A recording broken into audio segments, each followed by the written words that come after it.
In here. Hey, everybody.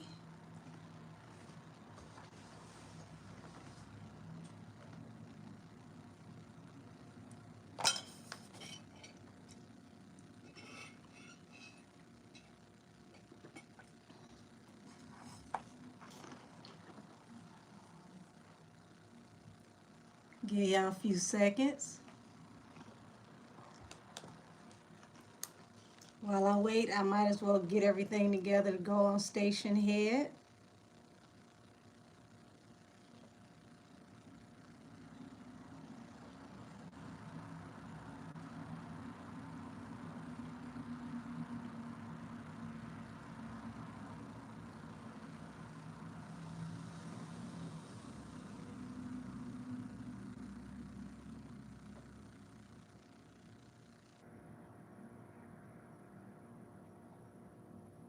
Oh, here y'all come. Hey, everybody. Hey, Megan. Hey, DS Raven. Hey, Iman.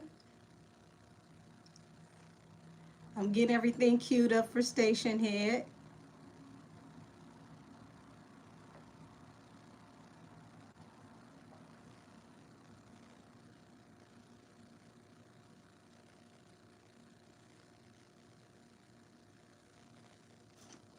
How's everybody doing?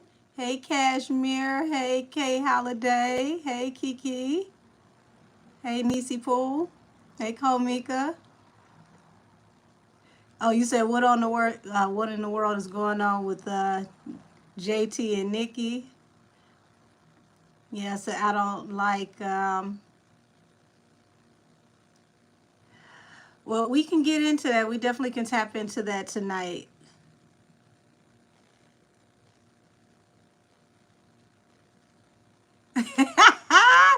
I like that. Said welcome to Allegedly Wednesdays. I love it. So where everything is alleged. You absolutely right. Hey, Rhonda. Hey, Yashika. That is the perfect description of the show. Nobody even knows if we're actually here. We're here allegedly. Oh, man. Hey, Jamila. How are you, beautiful? I'm going to let a few more people come in. We can get to pulling cards early. Since y'all asked about JT and Nicki, we can let that be the first call of order. Hey, Tanja. How are you? Yeah, we'll let that be the first call of order. We'll see what's going on with that. Hey, Amethyst. All I could tell you, y'all, everybody that I've seen, especially these last 6 months that come against Nicki, been Zayden come right back through, bop them right on top of the head and snatch their purse. When she says she come for the bag, she comes for the bag. So if she, definitely has smoke with her behind the scenes, you're going to see it with her money. Hey, The Journey. Said no because said what's that situation that broke JT and Nicki? Hey, well, I think I got enough of y'all in here to go ahead and start pulling some cards. Let's see. I don't want to close my window because it feels beautiful in here. They riding by with all the extra noise. Thank you, DS Raven. She said, come on in here and hit the like button. Okay, matter of fact, what am I doing? I'll use that deck, and then let me get Nicki's deck.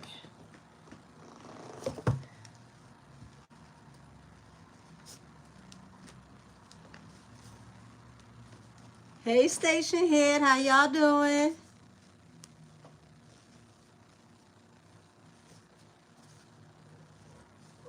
Many blessings to everybody on station head. Oh shoot! Come on now. I'm getting the Nicki air kisses over here on Station Head, y'all.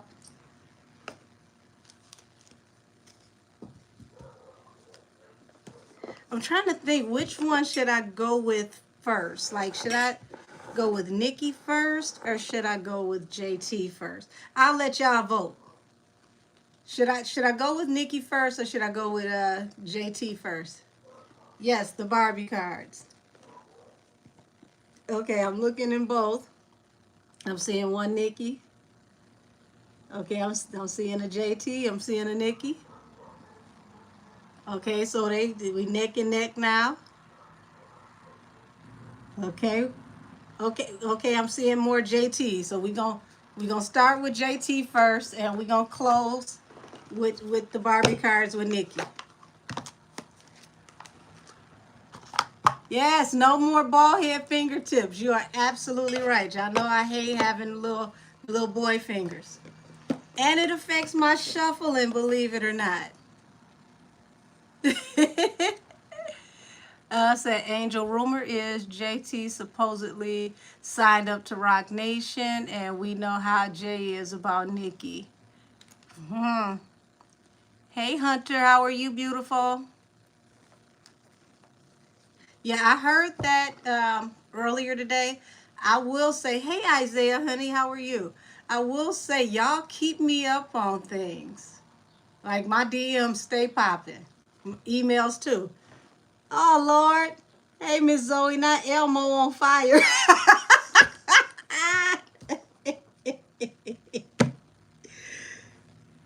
Hey everybody over here on Station Head. Let me focus before I get to getting silly. Whoo, have mercy. JT, the girls out here looking at you sideways. Approach the bench, please. Approach the bench. We need you to testify. Hey Lakia, honey, how are you? She say you nervous about this one. Oh Lord. Oh, this is a new name. Hey Darlene. Welcome to the chat. Hey Yolanda. Come on, come on, come on through. You got the girls looking at you sideways, JT. Let's get it. Spirit guides, angels, ancestors of the highest heavenly order.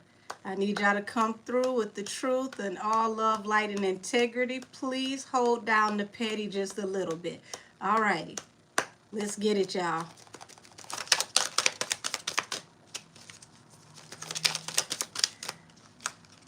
Okay, so we got the Page of Wands and the Six of Pentacles coming out. Page of Wands represents new actions, new ideas, looking at going in new directions. Six of Pentacles represents unearned income, so that can be like a signing bonus. And, you know, in advance. Hey, Cass Tarot. So, yeah, that's looking like, you know, that's looking like she possibly has gotten an advance. She's gotten a alleged signing bonus, because y'all know this is the allegedly show and all things are allegedly alleged, okay? So, boom. Ten of Swords, ultimate betrayal, the point of no return. So why is this the ultimate betrayal and the point of no return? Tell me more about what's going on with Miss JT. Why are we looking at you sideways? Oh, sugar honey iced tea. We got a hangman right after getting this alleged signing bonus. We got the Tower at the bottom of the deck. What's peeking over here? Hold on. What's peeking? Nine of Swords. Y'all, anybody who knows tarot knows when you get a tower, it comes out of nowhere because lightning strikes the tower, destroys the tower, and throws everybody out. Now, we've got a Nine of Swords here in the back, which is anxiety, high worry. What is she worried about? What is this tower?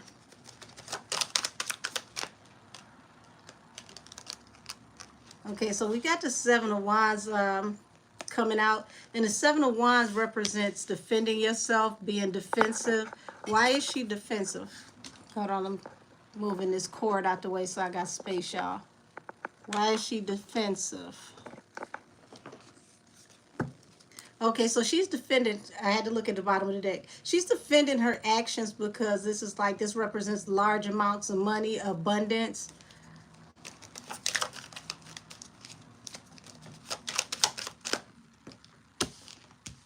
Temperance. This is an opportunity that can give her balance through a new beginning by giving birth to a new beginning. So they came forward to her with the offer. King of Cups. So, whoo, baby. Now I'm seeing why that Ten of Swords is on the table while we looking at you sideways. King of Cups is someone who holds things very close, near and dear to their heart, meaning this person can sit right in front of you and have a poker face. So she could have known that she was already signed or was in the signing phase while she was possibly performing with Nicki or around Nicki, like that last show they did. What was that, Boston? She may have possibly allegedly already knew that this was underway, or, you know, when you start signing large contracts, there's usually like a period of time, like in holding. So let's say you sign the contract on June 1st, but it's not effective until, I want to say, like the 30th. But you already know that this is a thing, allegedly.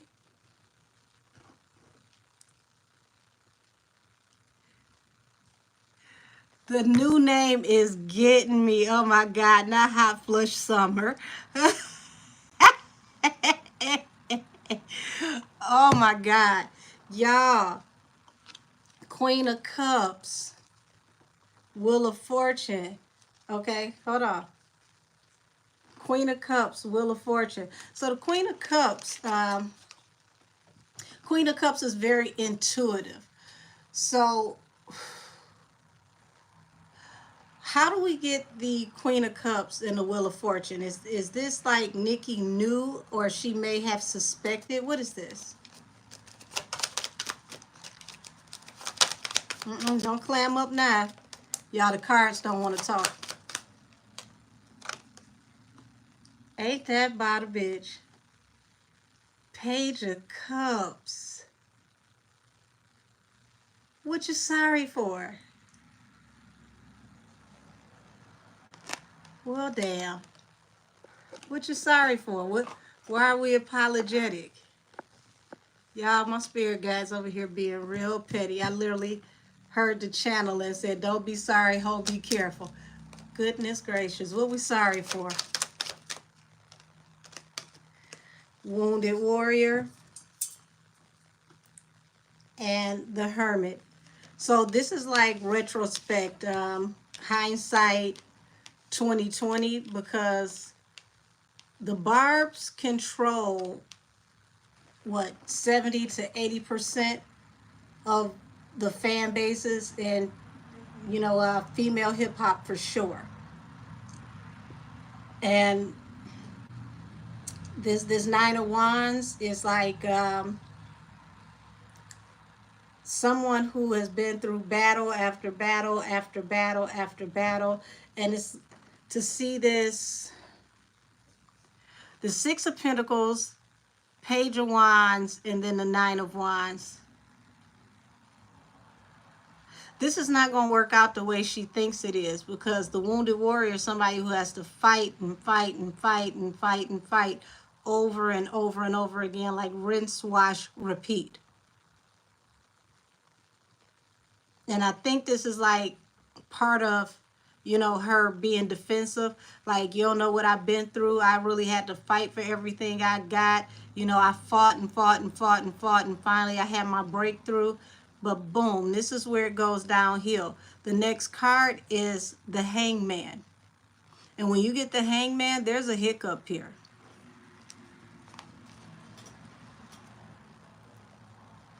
I'm trying to see what y'all saying over here on Station Head.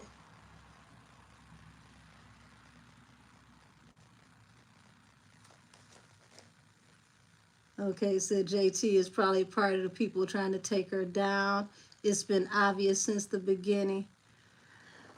Well, if no weapon formed against me was a rapper, it would definitely be Nicki, for sure. Nicki is like the female Eminem. They've been trying to cancel her for how long, and she's still here? Just is what it is. So you got the Page of Pentacles. Page of Pentacles represents new opportunities in finance and business. But what is this Hangman to this new opportunity? Because this is something that has to do with work. Eight of Pentacles at the bottom of the deck. What is this? The Hermit. Whoo, Lord have mercy. This is like being out on a limb, okay? Because the Hermit is someone that, you know, has to go into seclusion. And you could even go into seclusion after being ostracized. But the point of the Hermit is once you go into seclusion, you start to learn. You know, the Hermit has downloads when he's by himself, and this is what guides the way. So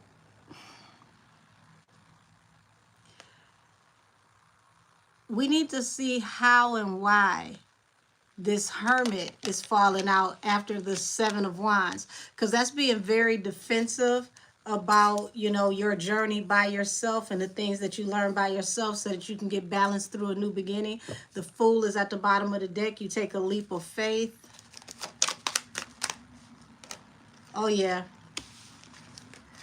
this is not going to be easy for her because you got the Five of Wands here, which represents fighting. And this is like everybody ganging up on one person. Two of Pentacles at the bottom of the deck, juggling. So she's going to face a lot of opposition for playing both sides. Damn. And this falls right under Temperance. Soon as you get this new beginning, you're going to have to fight for your life. Literally, all across the internet. King of Cups, and here it is, the Fool. Now remember I said she could have bit in her face with the poker face. So the whole time that you possibly were around her, the last time you saw her, you knew that that moment could possibly be the last time, and you went ahead and took this leap of faith. But it is interesting because the next card out is sorry. So the Sun and the Queen of Cups. Once everything was illuminated, and I want you to understand, like the Queen of Cups is someone who feels very deeply, very kind, very loving, but also very intuitive. So, yeah. So now she's sorry about this juggling energy. And look at who's at the bottom of the deck. The King of Wands. We know the King of Wands represents Sagittarius. So why are you sorry that you got in bed with this Sagittarius? What is this?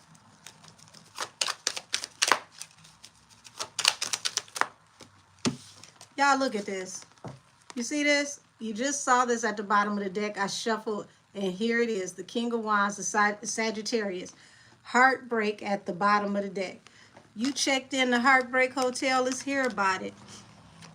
King of Wands under the Nine of Wands. Lord, he about to have her ass on the treadmill. She hope she got her Megan knees. There's a lot of conflict in communication, a lot of arguing that's right around the corner for her. Now that she's venturing off into this new opportunity.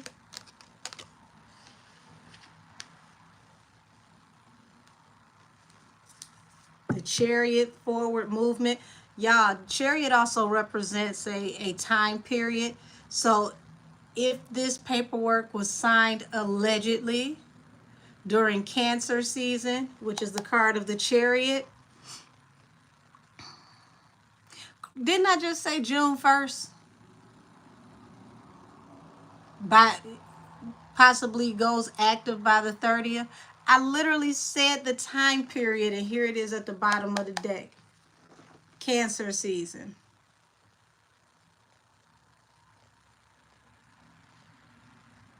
Y'all.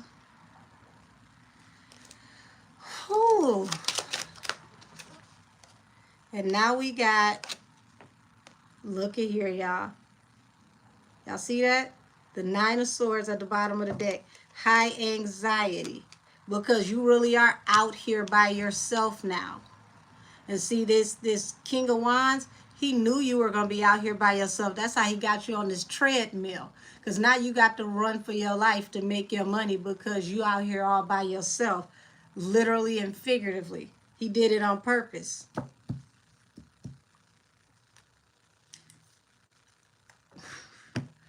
I need some of these people to start reading some books like The Art of War and the 48 Laws of Power, because this is literally what this is. See this at the bottom of the deck, the Five of Cups? The Five of Cups is deep sympathy, heartbreak, regret, shame.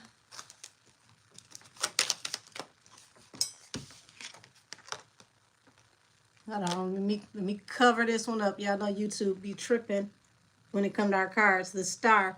So, you know, the Star represents hope. Also, it is a zodiac card for Aquarius. So we got balance through a new beginning, fighting to get your way through because you had hope that you were going to have strong backing. The Strength card at the bottom of the deck. She knew, y'all. She knew. It's like she signed this paperwork in Cancer season. She knew everything was going to go live by Leo season. Strength. Seven of Swords, Three of Pentacles. You have snuck and went into alignment, because Three of Pentacles is the card of going into union, contract negotiations and agreement. It's the card of marriage. Marriage is a contract. That's also, you know, the card of merger, merging the brands together. So you snuck and did this, where we got the King of Cups and the Fool. Like I said, the poker face, you took a leap of faith, snuck and did this. And this is where the ultimate betrayal comes in at the bottom of the deck, the Ten of Swords. So the whole time you over there getting her to support you, you already knew that this was a thing, allegedly.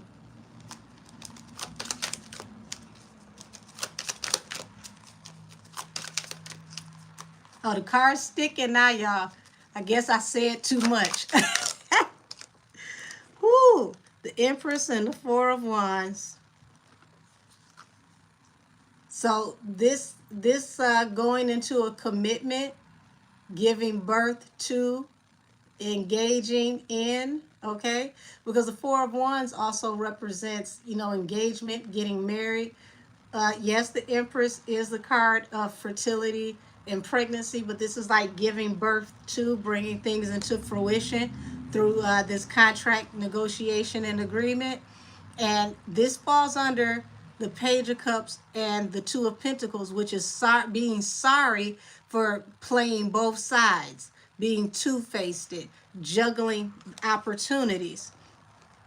So this is, they're going to make sure she's highly visible, that she's working, but it's not going to work out to the way that she thinks it's going to work out.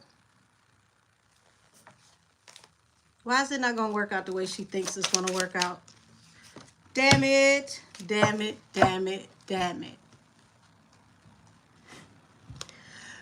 Somebody cue Before I Let Go. Frankie Beverly and Maze. See, you was all happy. You was celebrating. Three of Cups. This is also the card of gossip. You were celebrating, gossiping. You thought you had it in the bag, and then boom, look what came out. The Tower, out of nowhere. Remember what I told y'all? Like a strike of lightning out of nowhere. What's the... Oh, the Tower falls under the King of Wands, baby. He's going to have a tower, and this is what she going to be ashamed of. The Tower is coming for the Sagittarius. And it's going to affect everybody under his umbrella.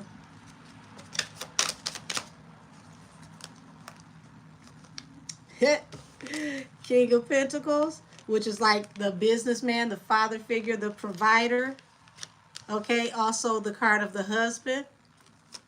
Arguing over something that ends up being true. Okay, the card of truth, which represents the Ace of Swords for the independent woman, and the Two of Cups. Bottom of the deck, Knight of Pentacles. So everything, it's like they gave her a lot up front because they knew on the back end things were going to slow down. They weren't going to work out the way that she wanted it to. Oh, man. She about to catch it front, back, side to side, because I'm seeing issues with the home life, conflict with the career when it comes to something to do with percentages and the paperwork.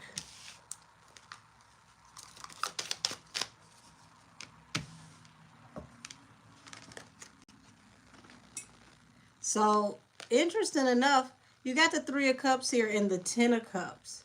So this is like celebrating a family, or celebrating what feels like a family situation. Now, this is the card of love and abundance. But something is about to be cut off. There's going to be an abrupt ending here with this. What is this? Abrupt ending to the Ten of Pentacles, and you got the Emperor at the bottom of the deck. So, damn.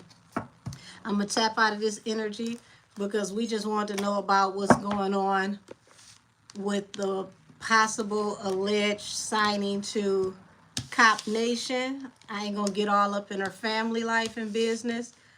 Y'all, this is a mess. This is a whole entire mess. I mean, it starts off really, really well. It looks good on the outside. It's very inviting. And then it's that once you get in, you find out it's not what you expected. It's not what it appears to be. But at that point, hey, you got to eat it like good food, because what else can you do? You've already made the public statement. You've already accepted the offer. It's it's up and it's stuck. Hey, Millie, how are you? Millie the Mystic. Y'all, okay, let's get over here to Nicki's cards. Oh, baby.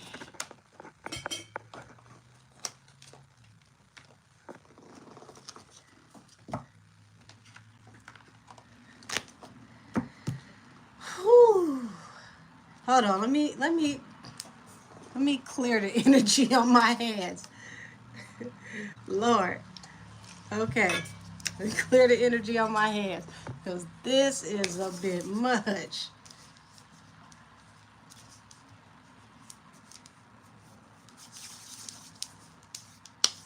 Alrighty. We got the High Barbie cards. Alrighty.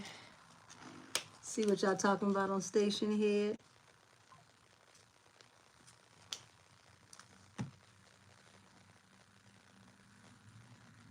Said Little Nika drop some music this week. Yeah, said people phony. Got me looking at them sideways. Said it's the labels and the girls are collateral damage. Yeah. So she said JT played both sides of the fence.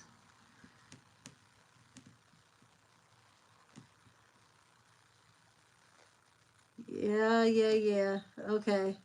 Let me go ahead and focus. I just wanted to make sure I'm keeping up with everybody. Hey, Galactic Barbie doll. How are you, beauty? How are you, beautiful? Said, have I ever tried the Peruvian Florida water? Not yet. I have to look into it. Ooh, okay, Nicki. Angel, spirit guides, and ancestors of the highest heavenly order. Tap me into the energy around Nicki and how she feels about the alleged signing to Cop Nation. Oh, face down. Baby. Four of Swords is the first card out. It's a wrap. It's a chop, flat line. Hang it up, flat screen. She's done. She's laying it to rest. She's good.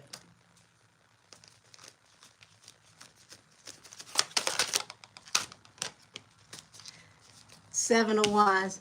So, you know, Seven of Wands is a card of being defensive. But bottom of the deck is Seven of Pentacles. As you sow, so shall you reap. Damn.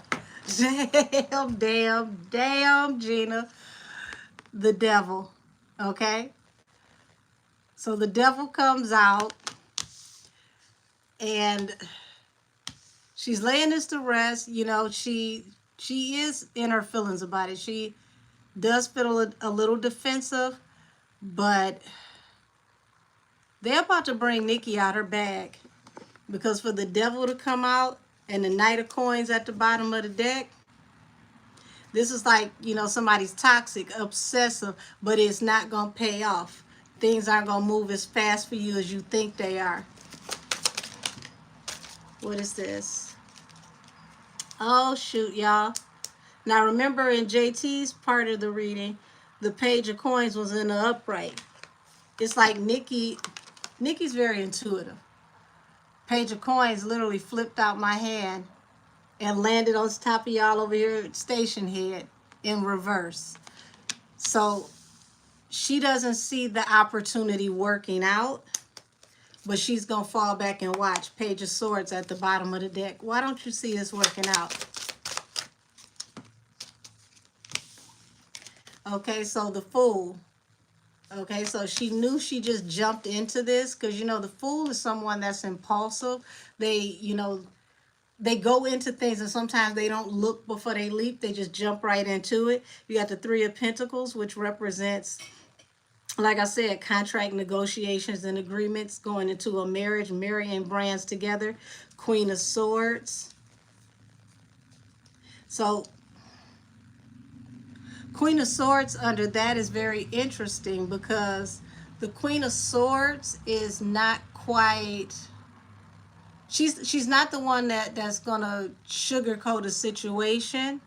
So I feel like Nicki may have been honest with her and told her about how this works. She may have even warned her about how it is over there at Cop Nation, allegedly. Hey, Spice God. I'm glad you like the deck. Here's the real Kiki. Y'all remember when Jade and Alexis came out with the Barbie song? I got this deck as a joke because I was going to use it to read Blueface after I watched him try to teach her how to dance, and he was doing the whole Barbie routine. I never used it for him. It ended up becoming Nicki's official deck. Let's see. I feel like she gave her some really solid business advice. She told her the truth about how things go. We've got the Star here. So she really had hope for her.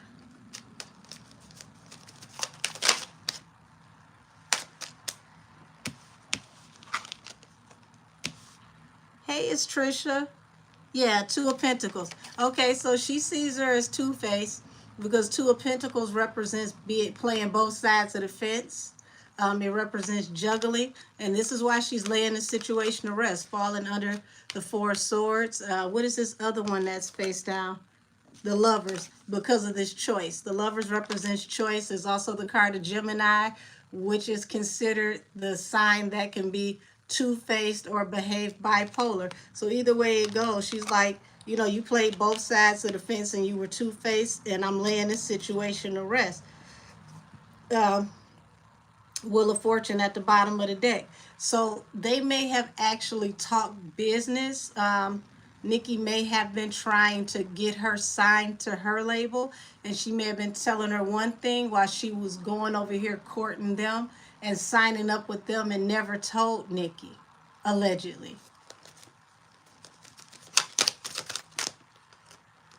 Queen of Coins, Two of Swords. So here it is. As what Nicki say, the generous queen is cutting you off.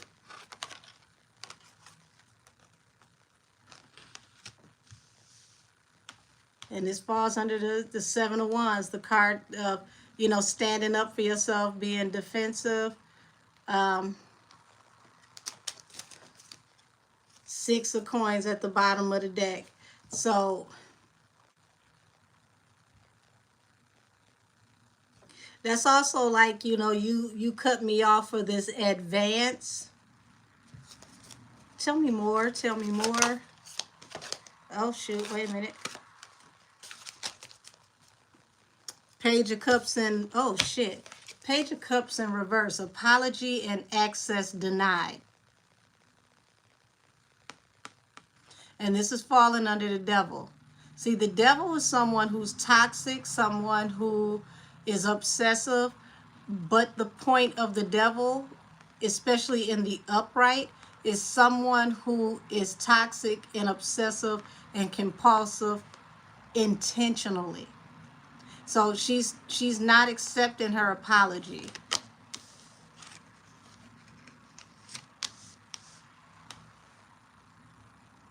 This is definitely a two strikes you out type situation.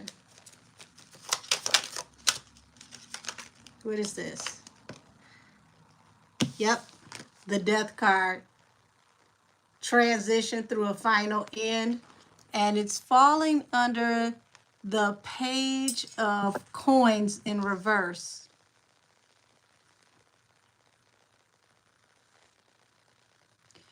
Now, I don't think that's coming from Nicki. I think that's coming from my spirit guides that is saying that once the other shoe drops for that Sagittarius that I was telling y'all about, because he's got issues coming for him, it's going to mess with everything that has to do with everybody that's on Cop Nation.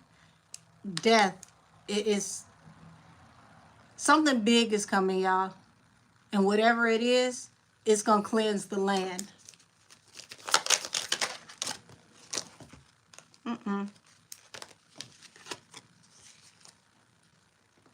Queen of Wands in reverse. So once you took this leap of faith, you end up hustling backwards. Now, we know both of them will be considered a Queen of Wands because the Queen of Wands represents not just fire signs, but in its own house. This is the card of Sagittarius. So she feels like she made a foolish decision and now she's about to be ass out.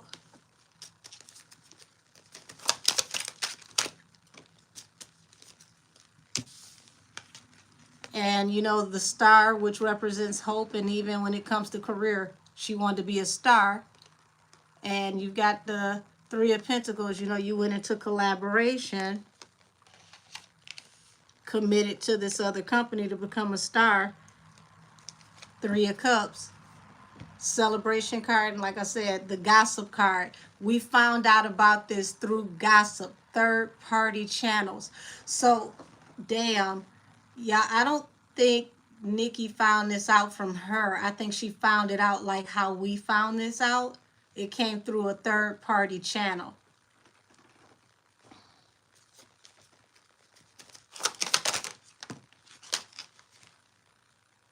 Page of Wands. Lord, Page of Wands came out trying, which is sideways. So there's going to be a complication somewhere. What is this? King of Swords and the Eight of Swords. She's going to find out the truth about everything and how this all works once she's locked in, trapped in this agreement.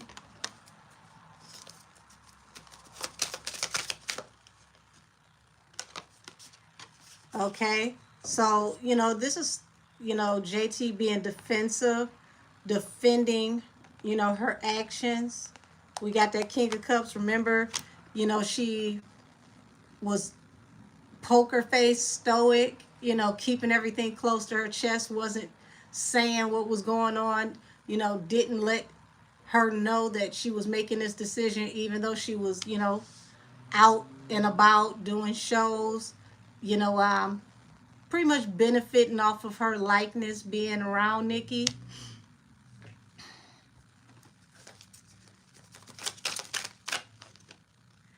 Ten of Coins. So, Ten of Coins is a very profitable card. Forward movement, expansion, Ace of Wands. Page of Swords. Yeah, y'all.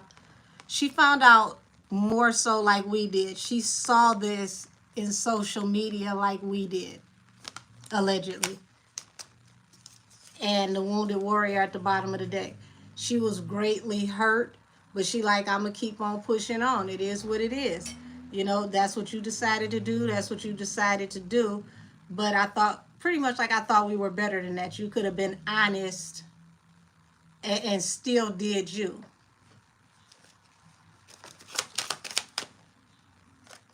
And this is why she's passing judgment, because of how it came to her. Knight of Swords at the bottom of the deck, which represents the messenger. It's like, you know, Knight of Swords is like fast messages coming in, very swift messages. So it's like her phone could have been blowing up. It was like, you know, like, bitch, did you see such and so? That's wild. So that's what I get out of that, y'all.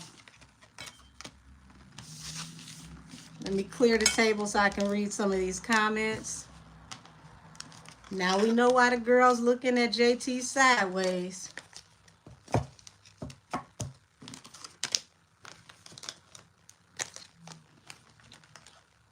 That's kind of messed up. It really is. Damn. You out. And what? JT did like, what, 2 shows? Didn't she do 2 shows where she popped up and performed with Nicki? I'm not sure. Y'all let me know.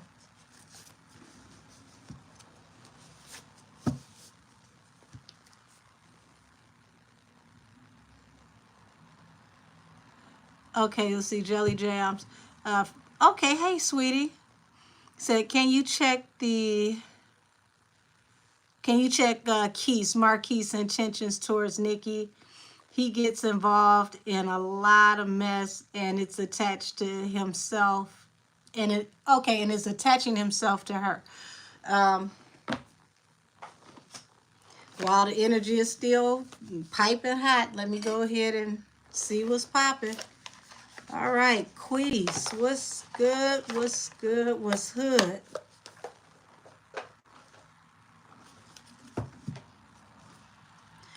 What are Quees' intentions towards Nicki?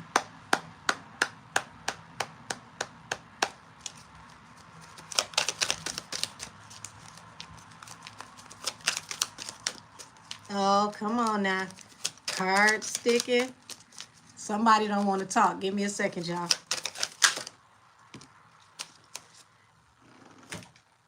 What? Give me a second, y'all. Damn.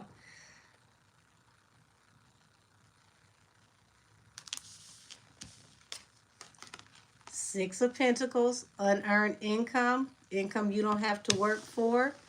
And even if that isn't income, if you trend with Nicki, that's going to make you unearned income.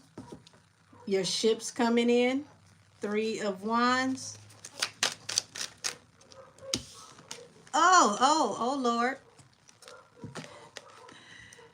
Oh, Lord, look at here. 2 of Swords. So, yeah. Wait a minute. Y'all got to get me up to date because I don't follow all of this. Is this the same guy that got the money out of JT and then cut her off? Somebody in the chat. Hold on. Let me see. Let me go over here. Okay, Station Head. Thank you. Thank you, Station Head. So this makes sense. This was his intention going in from the jump. Get some money out of her. Cut her off. Death.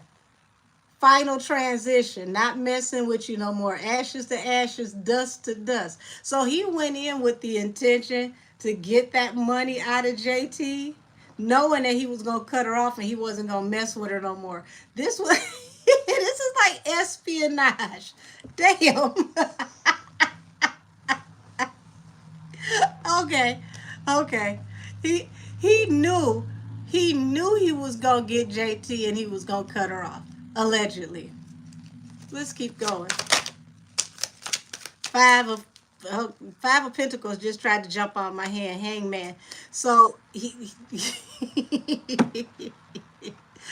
told her he was about to be homeless and he had a hangman.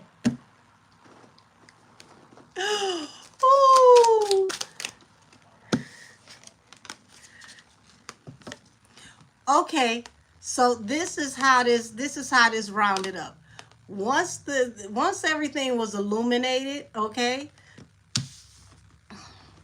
with this leap of faith, this is where I don't feel sorry for JT because I feel like he got next to JT to talk to JT to get her to loosen up her lips so that she could, be a little comfortable with him and speak freely. And as soon as she told him what her next move was, what her decision was, what she was going to do, he knew right then and there that he was going to put her on blast. He just wanted to make sure he was getting something out of it. Allegedly. Oh man, so that's a grimy way to go about it though still. So he's trying to isolate Nicki from everybody. So maybe he's a barb, he's just a toxic one. Well, I mean, in his own way, I feel like he felt like he had to go undercover so that he could show her what was really going on. But his intentions, allegedly, was to get what he could get out of this and go. What you say? What's that song? Get that bread, that head, and leave. That's how he treated this situation. Damn. So once she opened up and told him about what her plans were, how she was going to move forward, he already knew before he got off the phone what was going to happen. Y'all see how this chariot keeps popping up? June. So this is like Cancer season. So he talked to her during the time that she possibly allegedly was signing or right after she had signed. As soon as he got the money, King of Pentacles, he burned rubber on her. He was gone. Damn. That's like sending somebody a cash app and you go to call them and you've been blocked.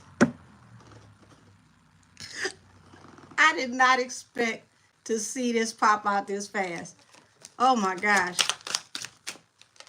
Yep. And this gave him balance through a new beginning because he possibly was facing some kind of eviction or needed something to get on his feet.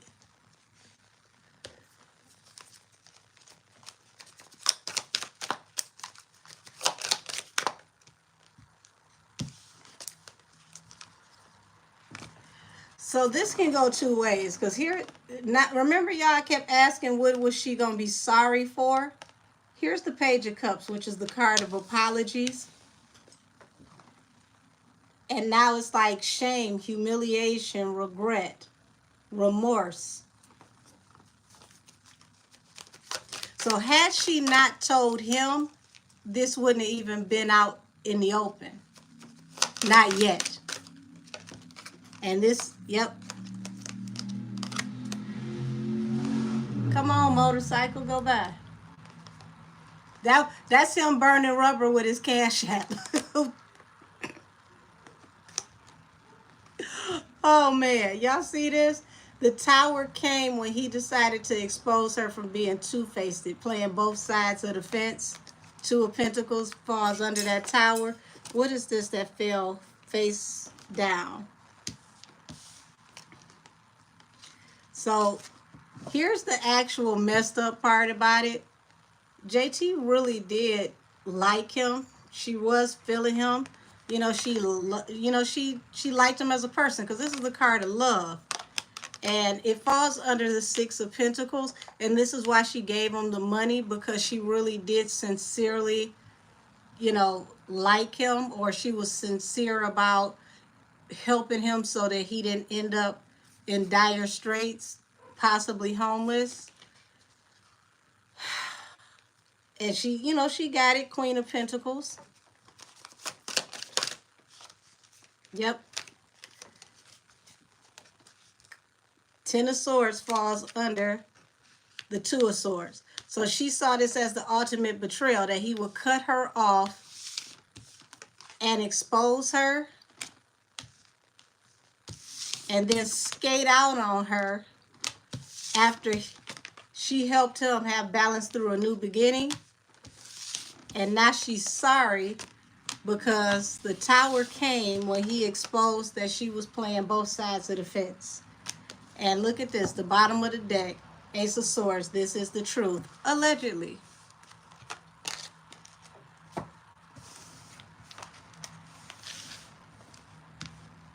So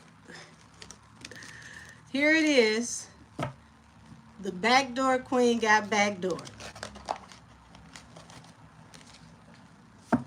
Talk about a trick for a trade.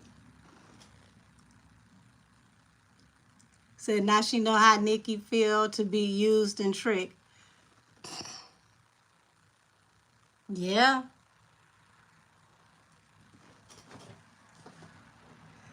Said they will never learn the lessons since they want to play with Nicki. They thought they made noise for trying to protect and be nice to JT. Yes, yep. As you said, the scammer got scammed. Ain't that crazy? Wait a minute. JT is the one that started off with the city girls talking about they was scamming and cracking cards. the scammer really did get scammed. That's wild.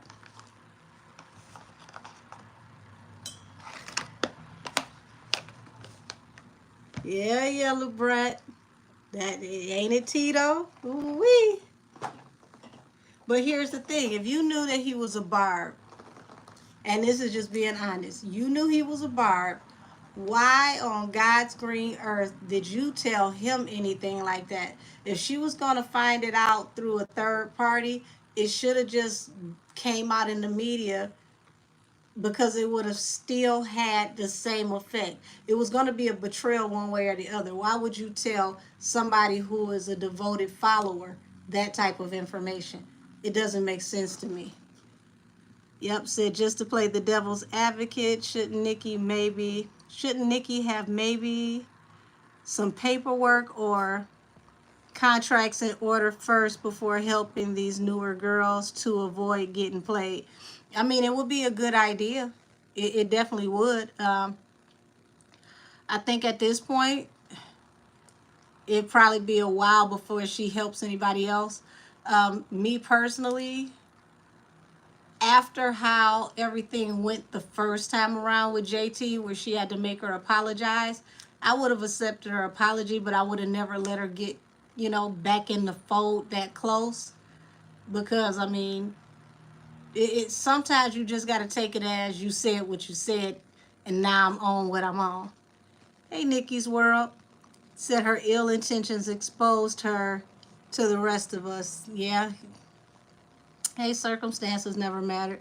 Said, didn't JT go to jail for scamming herself? She didn't see the signs. Yes, she did. She went to the feds, matter of fact.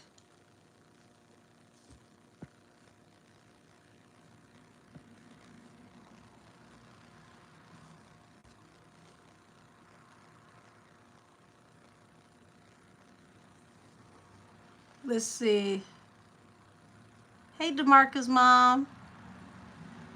STS. Let's see what you saying. Uh-oh. Said she was being negative to him about the Barbs and told him to tell the Barbs to stop supporting her, but he was being negative about the Barbs with her. I see that once again, that goes back to being foolish. So now I see why that fool card kept coming out, because why would you purposefully tell the Barbs to not support you when you're coming out the gate needing all the support that you can get?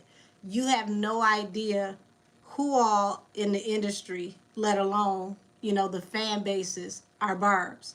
So why come into the industry, you know, um, picking unnecessary fights? That's kind of crazy. It's always better to be neutral and let whoever support you than to come in, having unnecessary tension. That's just the way I look at it.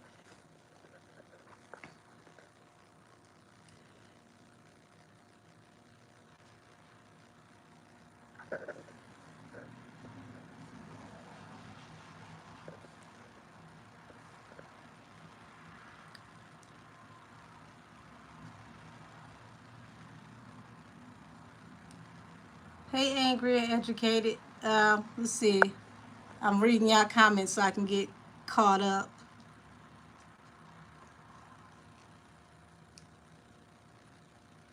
Said, ironically, the only one who hasn't is Doja, who's always showing love and wanted to support her. But what is this? Said the Barbs lied to her and said Nicki didn't like her, and they play a part too. See, y'all put me up on stuff. I didn't even know that was a thing. Hey, Justice for Us. Oh, grocery shopping. Hell. Swing by and throw some in my cabinets. I love groceries. Let's see.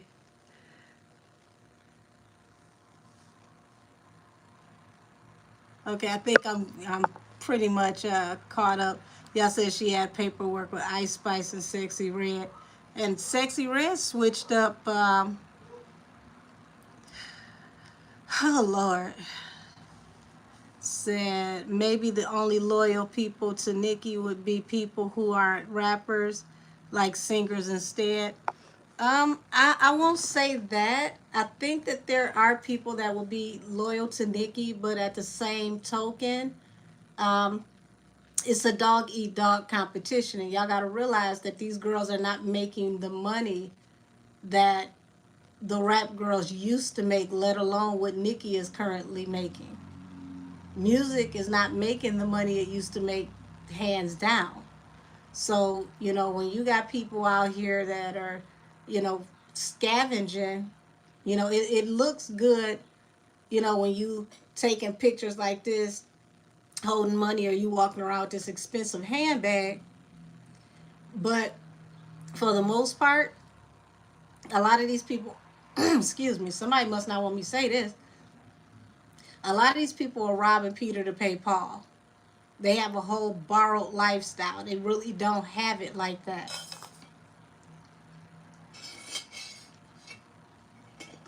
Hey, Sanvi. Said JT made a wrong choice, but I think that she truly likes Nicki. But Uzi was pushing her since he's already signed the Cop Nation. Here's the thing. Uzi can't make her do a damn thing. She made that decision on her own. He can highlight it. Yes, I'm over here. I'm doing this. I'm doing that. But at the end of the day, that's a grown ass woman with her own career. She makes the choice when she goes in there and she signs on the dotted line. So she knew when she was signing on the dotted line what was, gonna possibly happen. And see, the difference between her and Uzi is that Uzi is not depending on the Barbs to sell his music. He has a large white fan base, and then he has like the alternative type people in his fan base. It's totally two different markets. So it's not a big deal for him if the Barbs don't support him because he's not even in that lane anyway. But JT, however, the Barbs are like 70% of the fan base for all of female hip hop.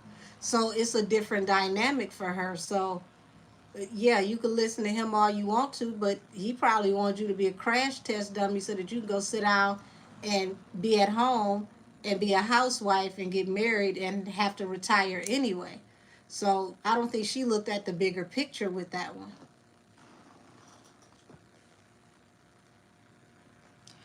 She said that because she told him the Barbs were talking about her really bad. Um,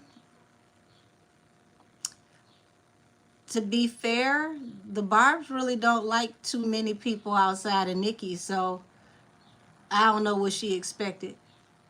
They tolerated her enough to help her music get on the top 10 in Billboard, so whatever the conversations were couldn't have been that damn bad. And if he really wanted to support her, why didn't Uzi give her a song? That's your man. Why your man ain't merge y'all brands together and y'all do a song together?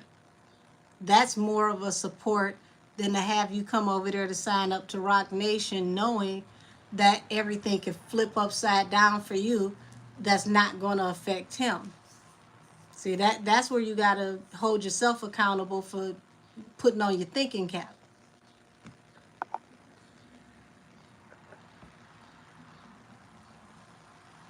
Y'all said Doja not innocent, she flawed too. Hey Alicia, how are you, sweetie? Hey Cameron. Hey Luscious, lovely lady. A few of y'all slipped in here. I didn't see y'all come in here. Uh, Cameron, how are you? Said, nah, I don't think JT likes Nicki. To be honest, JT has already expressed how she wanted Cardi to get rid of Nicki and made a diss to her all for no reason. Then this.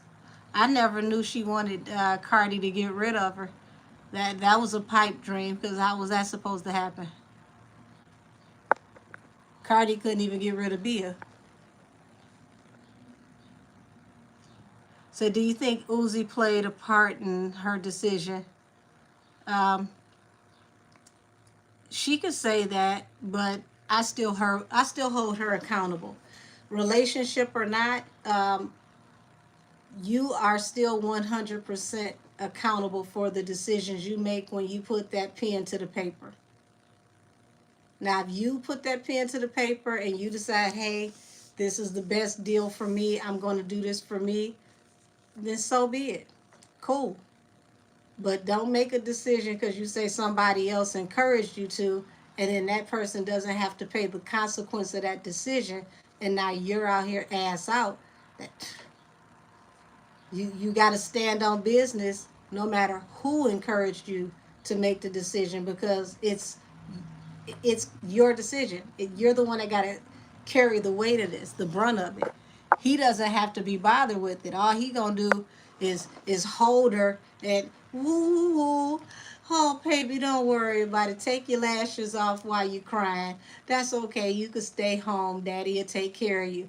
It, it, she, it, I don't know how else to explain it outside of that. Let me see what y'all saying over here on Station Head. Say yes, they need the Barbs. That's no tea. The industry. Hold on, it got to moving. Said the industry and the other girls hate that. Said, we don't know what's what. Why are they pushing this narrative? If Nicki ain't say that shit, then, well, I think at this point, Nicki's not going to lend her voice to anything that is going to help promote one way or the other. You know, remember, when she did Bigfoot, it helped Megan go to #1 with his. So I think she learned her lesson with that, and she's just like, I'm not going to lend my voice to anything that's going to, you know, put anybody in the algorithm that could possibly allegedly be taking shots at me. So I get it. And for her, it's best for her to just chill and show them how it's done. She's on break right now. Well, she got a couple weeks off, and then she starts the next leg of this tour. She go on tour and really turn up. It's seeing is believing. That's the statement that's bigger than anything that she can say. Watch me work. Said, yes, it's been sus to me how she realized what was wrong. That was only after she realized, said, who the fuck the Barbs are. Said, there are always contracts and talks behind the scenes, but people will fold for the right amount of money. Yeah, I agree. Said, people assuming that she doesn't present paperwork up front and it's possibly a false narrative. We wouldn't know what she didn't do. Yeah, you're right. We wouldn't know what she wouldn't do. Correct. You're absolutely right. Said, we don't know what's in the contract or when the contracts are presented to whomever. That's my point. Said, Nicki can present the paperwork. And like,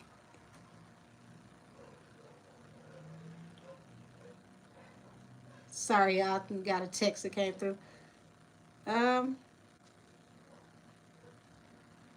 where was I at? Oh, here we go. So we don't know what's in the contracts or when the contracts are presented to whoever.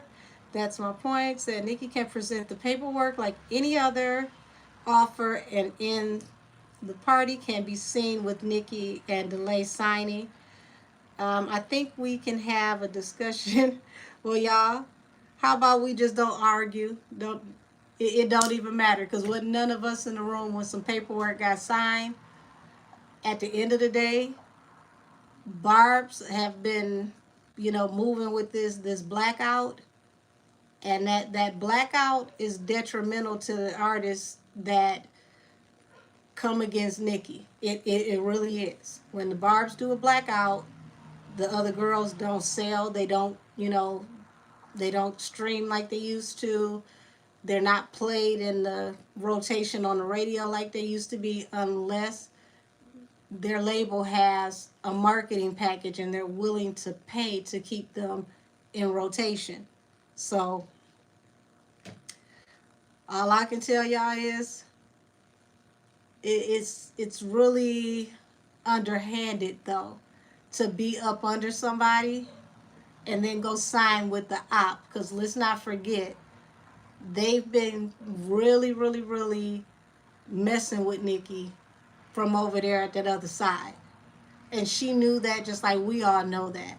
So it's not even about her signing a deal, it's about who she signed the deal with. So let me come back over here to I'm about to say Facebook. Lord, I'm not on Facebook yet. I started a Facebook page for this channel, but like I said, I ain't did nothing over there yet. So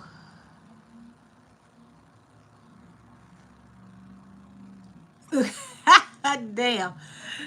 Somebody in here using that Sukihana language. Said they don't have to sign with Nicki, but don't feel bad when Nicki moves on with her fans, and her fans do too. See, that's my whole point. That's exactly what I was saying. The Barbs have way more power than a lot of these people want to give them credit for.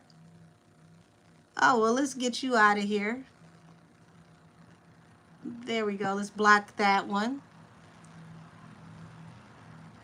Yeah, the Barbs have way more power than they're given credit for, because you guys move, y'all move the needle, you move the culture. If you as a group decide that somebody doesn't eat, even if they do eat, it gets real medium. Okay, they definitely don't eat as well without the Barb support if they're a female rapper. And see, I'm not even saying that people need to come over and try to win the Barbs over. I just feel like they need to move respectfully, because when Nicki does retire, it is the Barbs that are going to be following who's coming in the industry after Nicki decides that she no longer wants to rap. So if you piss everybody off before Nicki decides to go on the business side of things, you still don't eat. You still don't tour. You still don't, trend, because those fans are still her fans. So to me, it just makes sense to move respectfully. They don't have to come over and pander. Just move respectfully.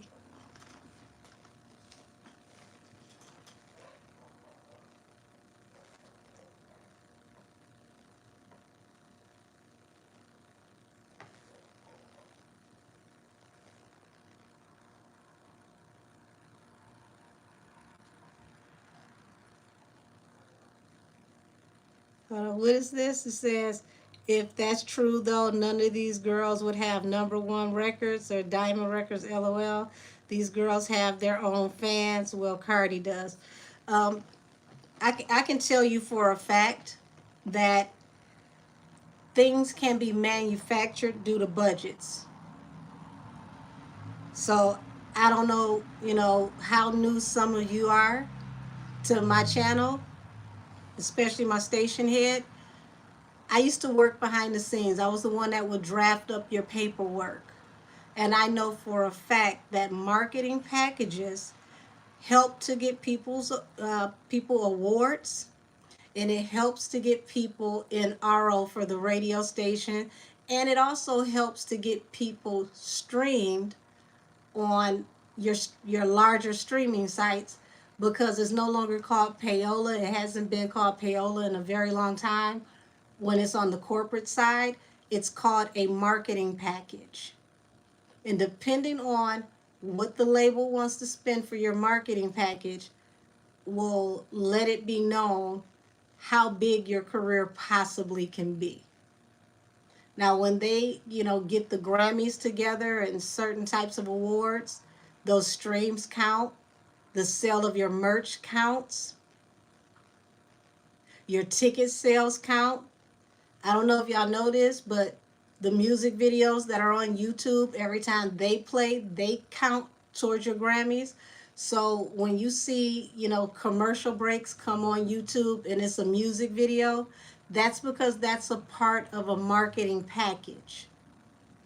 They pay for that. And the reason why they pay for that is because the more they can get those numbers into the algorithm, the higher the chance is that they can get nominated for awards or go platinum.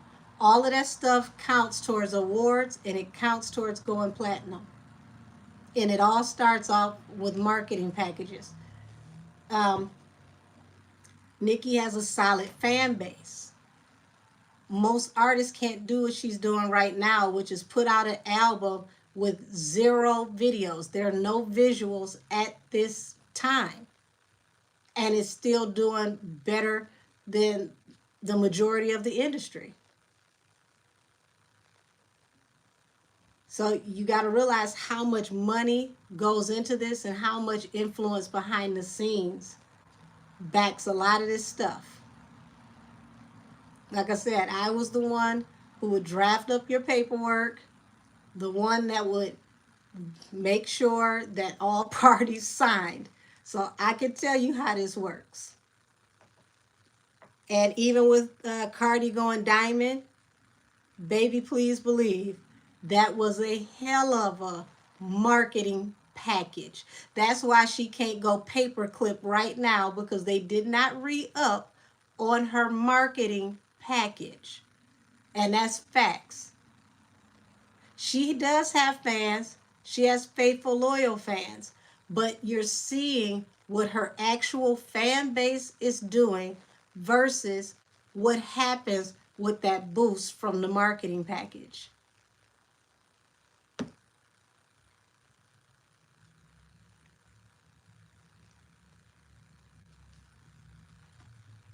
Hold on, let me. Yes, it looks like they need a bigger paying fan base. Good luck to them. Yeah. Now that's the one thing I can give Nicki. Her fans put their money where their support is. They don't just come on the internet and windmill to take up for her. They're paying for her singles. They're streaming. They're buying her merch. The Barbs actually are spending. And in this day and age, where real sales is not really a big thing anymore, true sales, real sales, you need people to buy your merch, to buy your tickets, to pay for your singles and stream them. Because when you pay for those marketing packages, the label will advance the money for that marketing package and then come back around and double tap on your statements, because you get statements once a month when you're signed. Excuse me. When you're signed to a major, you get a statement once a month.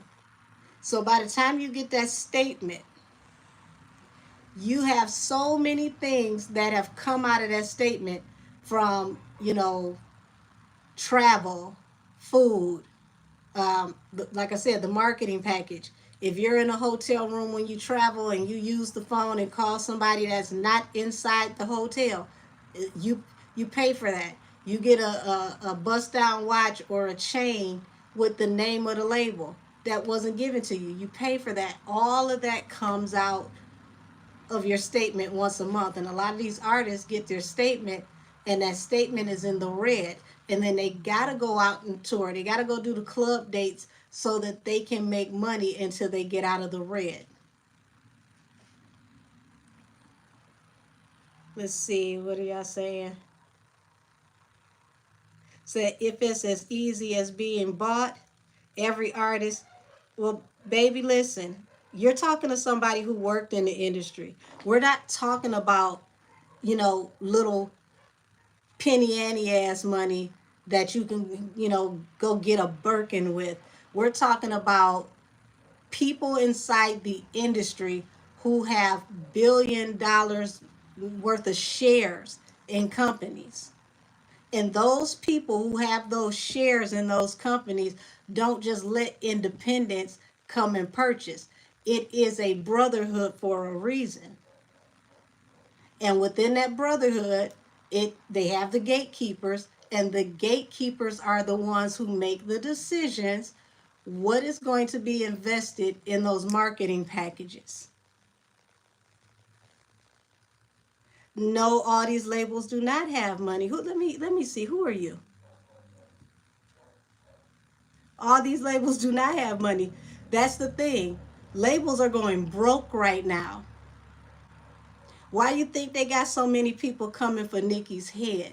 When you say Nicki's name, you raise the stakes, you up the ante. When you up the ante, money is made. If they were making money, they would have these girls running circles out here and would never mention her, would never be putting money behind these girls to do all these diss records, because they know beef sells. All these labels don't have money. The labels are going broke right now. And that's facts. Labels have been going broke for what, the last 5 years. It is in the toilet right now.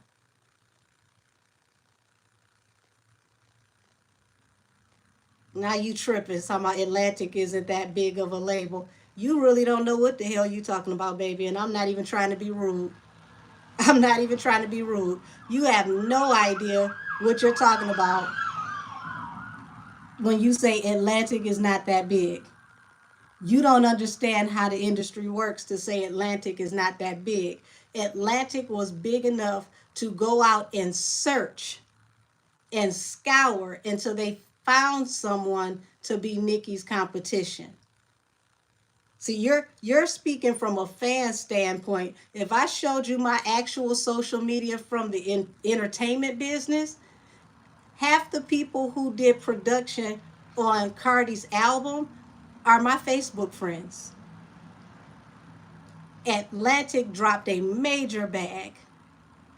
Atlantic was so busy looking for somebody to replace Nicki that they were in different countries trying to find girls overseas to come over here and do that same damn album that Cardi did. And most of those girls said, hell no. See, I could stand 10 toes on what I'm talking about because this was my life for almost 20 years.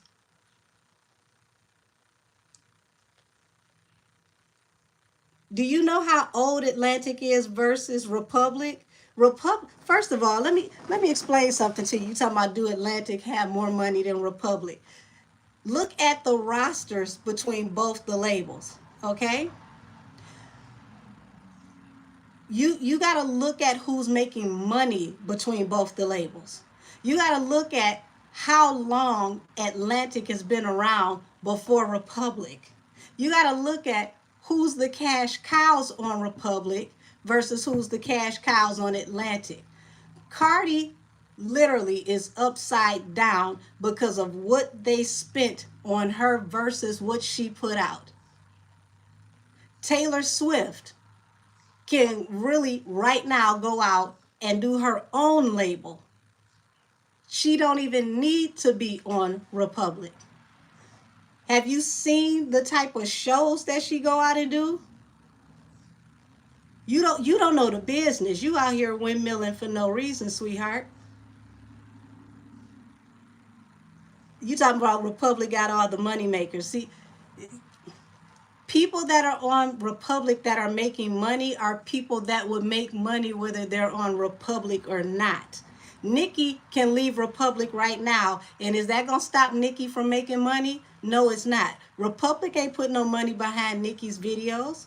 Republic is not putting up the money for Pink Friday 2. That's Nicki's production. Taylor Swift was making money regardless of being on Republic.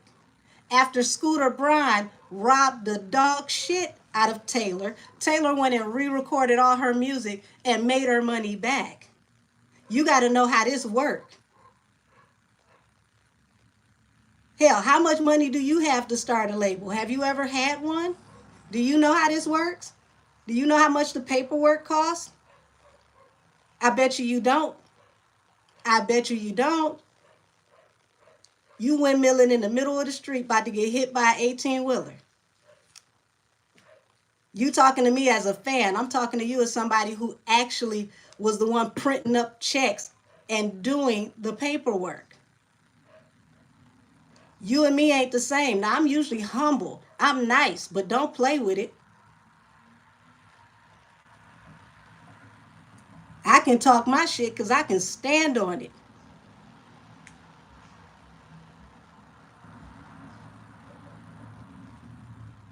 I've been around through major hip hop labels that folded and changed their names. I came in the game when Tommy Boy and Violator was a thing. Do you even know what those are? Did you know that Mona Scott was running Violator before she became Mona Scott Young? I was around then. Now let's get it popping.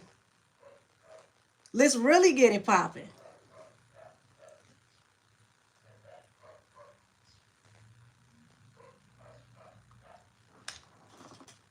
Would you say let her breathe, Angel? Hell, I did let her breathe. She was breathing too damn long. You talking about who got more money? If that's the case, Cardi need to be nice to somebody over at Republic so somebody can put a budget behind her, because Atlantic show is hell tired of her. They ain't giving her another $2, $3. She can't even get a pop bottle out of them right now. Talking about right here by this money. The money across the street, and she got to watch it and wave. Now, when it comes to this industry shit, I know what I'm talking about because I worked in it. I'm not talking from a fan standpoint. Let's put the cards down. When I managed artists, I had artists on European tours. I used to manage artists in the UK before UK drill was even a thing, and brought them into the Americas.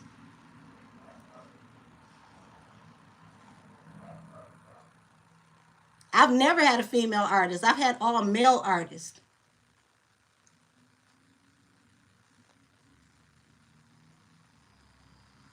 I only managed one female, and the female I managed was a runway model, because I managed comedians, I managed models, and I managed musicians.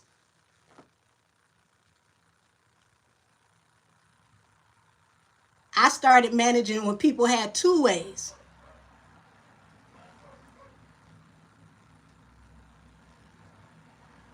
Now let me get back to what I was doing. I'm done with this commercial break. What y'all talking about? Hell yeah, I've been around the block. I could tell you who really owned the blocks.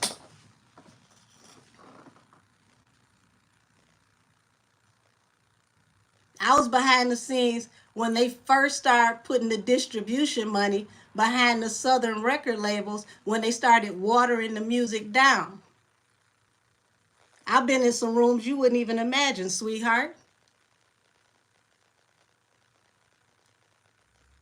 I was a liaison to help independent record labels get their distribution.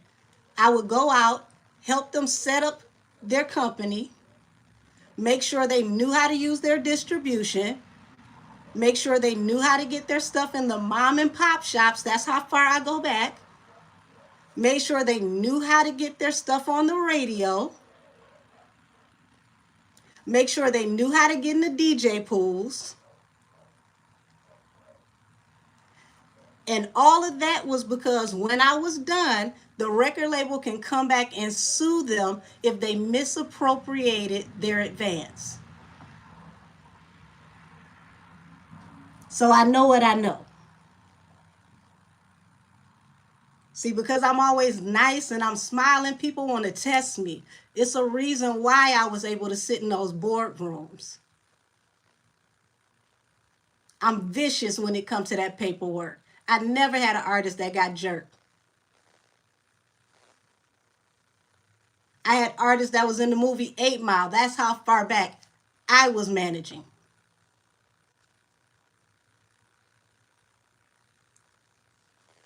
But that's another day.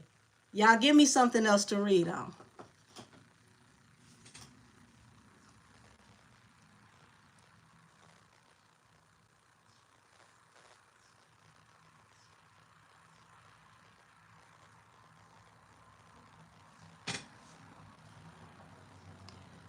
Let's see. It says, Angel, do you think Drake will put out another song and trying to smoke, and say try to smoke everyone again?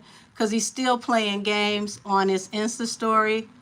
Hold on, he's still trying to play games on his Insta story, taking selfies in a Tupac shirt. Listen, he knows that it's a rap. You're gonna see Drake, when it's all said and done, you're gonna see him segue back into acting, because that's where he came from. He has to switch things up right about now because he has no backing in the street. So he's gonna go back into acting. A lot of the stuff y'all seen him doing as a rapper was method acting anyway.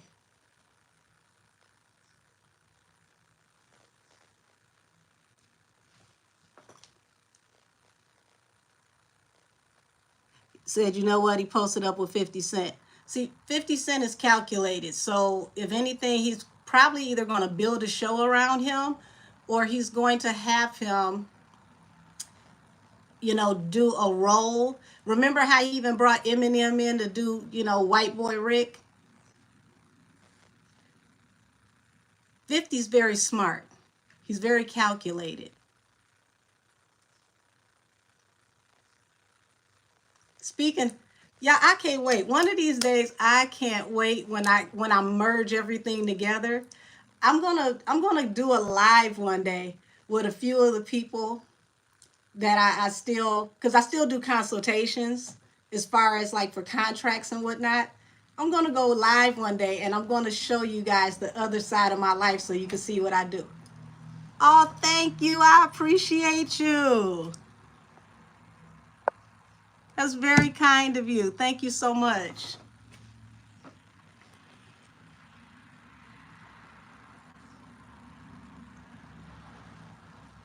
Let me look over here, station head. What's popping?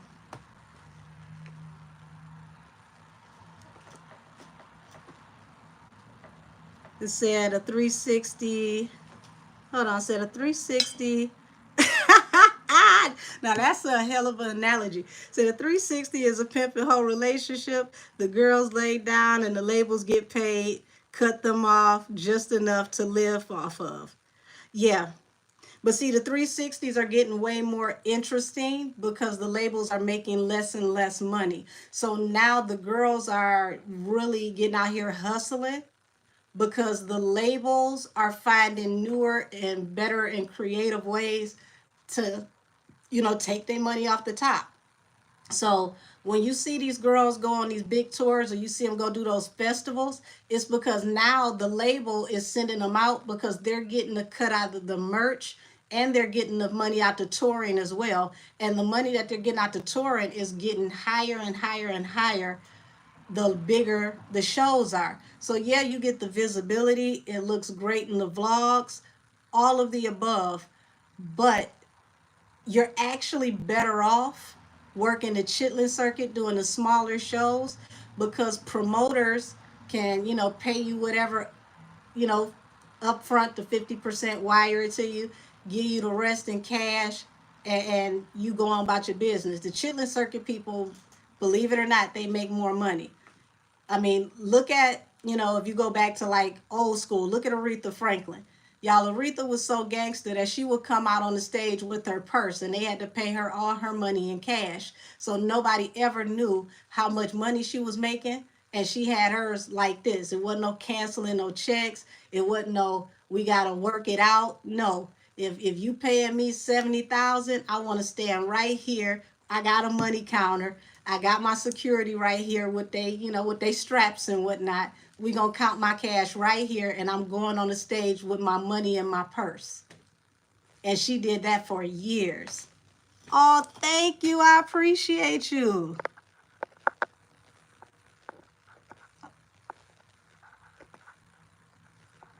So if I was a artist that is coming up, I would stay on the chitlin circuit and stay independent because the independent route makes you a hell of a lot more money and you have way less issues with the IRS when it comes back to it. Because you got to realize when you get these deals and they get their money out of you, you're not paying taxes on the part that you're left with. You're paying taxes on the whole amount that you were supposed to be paid. And those taxes are 45% on whatever the amount is that you were supposed to receive, unless you're smart enough to donate 5% of what you make to charity, and then it takes you out of that 45 percentile tax rate. So think about that. 45% of your money going off the top from the IRS. Then you got to still pay, what, 20% to your manager, i.e. the person who I used to be. Then on top of that, you still have to pay for whoever is in your team, like your security, your photographer, the roadies. Everybody gets paid before the artist gets anything. The artist only gets what's left on the table. Y'all showing up and showing out. Thank you. I appreciate the money y'all giving me. Thank you, thank you, thank you. So that when I say it's a dog eat dog competition, Folks is really hungry out here in these designer clothes. They not making the money y'all think. If they saying, yeah, you gotta throw me 80,000 to come and do the show, how many people are on their team that got to get paid at that 80,000? And then you got to think about, if you have a manager, is that your business manager? Is that your road manager? Does your road manager and your business manager function as the same person? Because if you got more than one manager for multifunction, that's usually like when you really get your money up. But for multifunction, they don't split that 20% in half. Not unless it's the same firm. That's why these people be out here doing all these shenanigans in social media to trend, because that money ain't money in. Some of them probably might need to just go ahead and go back to school. So I would always tell an artist, stay independent, make as much as you can in the street, get it out the mud in the street, in the chitlin circuit, because promoters ain't got no problem with throwing you your bread and cash. But when you get to those bigger venues, they don't mess around with cash. Everything is a wire transfer. Let me see what y'all doing over here. Yeah, then you have to be an actual rapper. Yeah. You're right. They are renting. It is a very rented lifestyle.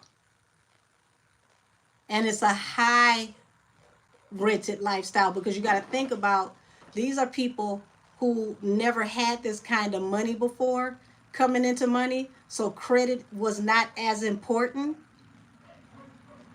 So you're coming into this lifestyle and you made your first $1 million and you don't have any credit. That car dealership is not going to tell you, oh no, we can't let you get this Bugatti, you got terrible credit. They're going to look and say, oh, you got what? Oh, okay, yeah, we could put you in there. And then you got an interest rate that's all the way to damn Mars. But you in that car, you damn near got to sleep in that car, because you can't afford much more. That's why I'm telling you, when y'all see these artists, every time you see them go live in the car, they need to be in the car, because they need to be pulling up on the money every time you see them, because that lifestyle is expensive. And it's not a regular expensive, it's a highway robbery long shark expensive. You see them in those big palatial houses and they don't have credit. Guess what? The average person in that house might spend, what, 20,000 a month with good credit. Your credit is jacked. Oh, you gonna spend 60, 70,000 a month. They don't mind. They're gonna get the money. That's why so many of them at Airbnbs.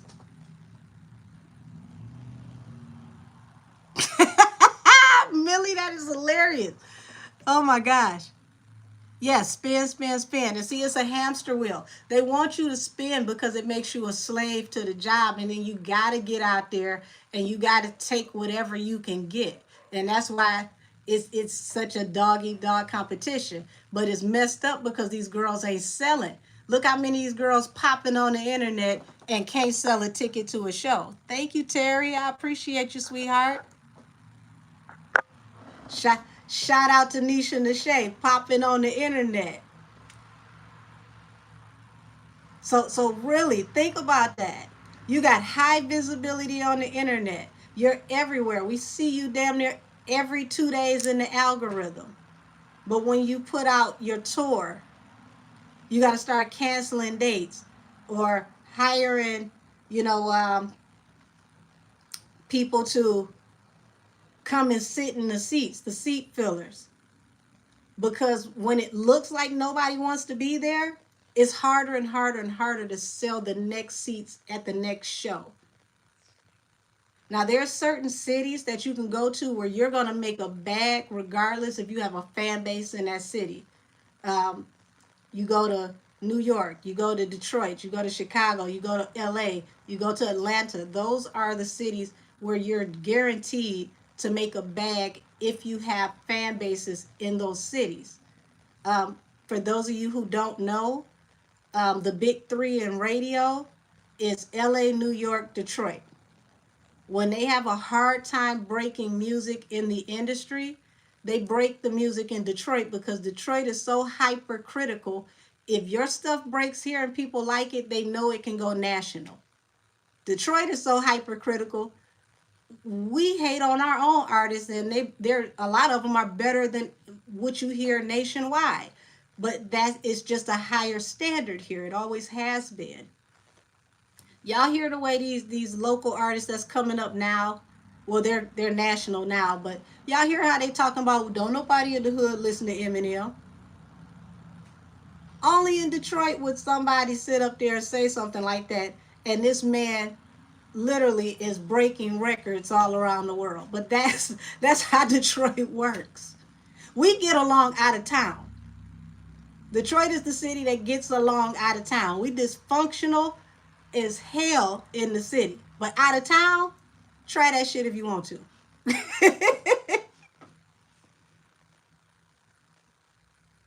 Would you say they try to sell that BS dream? Unfortunately, some buy into it. Yeah, it's sad. So they probably pay the seat fillers like $10 an hour. Shit, they seat fillers ain't showing up for that. Those seat fillers make anywhere from 30 to $1,500. I want to say 30 an hour up to 1,500 an hour, depending on the event. And here's the funny thing: you have to go through an agency to become a seat filler. It's not like you can just go on Indeed and be like, oh, look at here, they need seat fillers. No, you have to go through an agency, like a talent agency, a modeling agency, to get a job as a seat filler. Just like how you would do if you were an actor and you have an agent, that's how you become a seat filler. Seat fillers are not a job that are just, available to the general public, because they got to make sure you're not crazy as hell. They got to prep you on how to behave, what to dress. You have to be mindful of how to be present physically if the camera is in your direction and you're shown. So you have to know how to be poised. You can't just go down to the little spot where they take the temp agency and get a job as a seat filler. That's why they charge so much for the seat fillers, because the agency get their money off the top, and then they pay you no less than, I want to say, $35 an hour. And it's usually like a 4-hour block that you get paid for.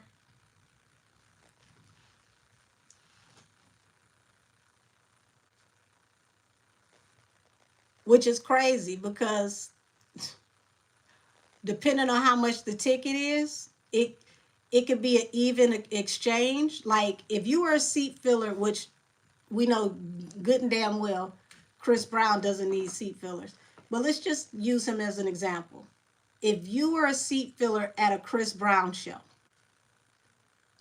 what you would stand to get paid for the Chris Brown show versus the price of the ticket wouldn't be a loss to the agency or Chris Brown, because what they would pay you would be way less. So some of these people, depending on the price of their ticket, they're losing if they have to hire a seat filler, because it's going to cost them anywhere from double to possibly triple the price of the ticket, because the agency is going to get their money so that they can send their people out. And I want to say, I think with Henny, that's why they had it through Ticketmaster, where Ticketmaster was just distributing free tickets because it became too expensive to do it through the agencies. So what they did was, people who had like memberships into like the Ticketmaster perks, they offered them free tickets so that they didn't have to pay the agency rate.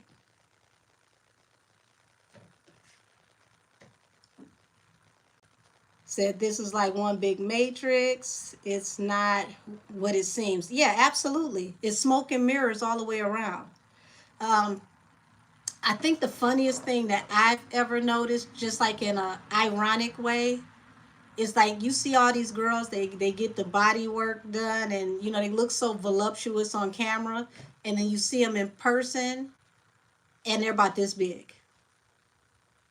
Most of them are no bigger than like a size 4, size 5.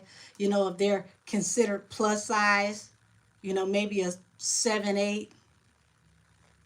They're not that big at all. It's not that many of the girls in the industry that are the size of the regular everyday women that you would see in Walmart and the grocery store and you know up the block. They're most of them are very tiny because the camera is mean spirited. When you get on camera, especially if you're top heavy, being top heavy makes you look 1,000 pounds anyway.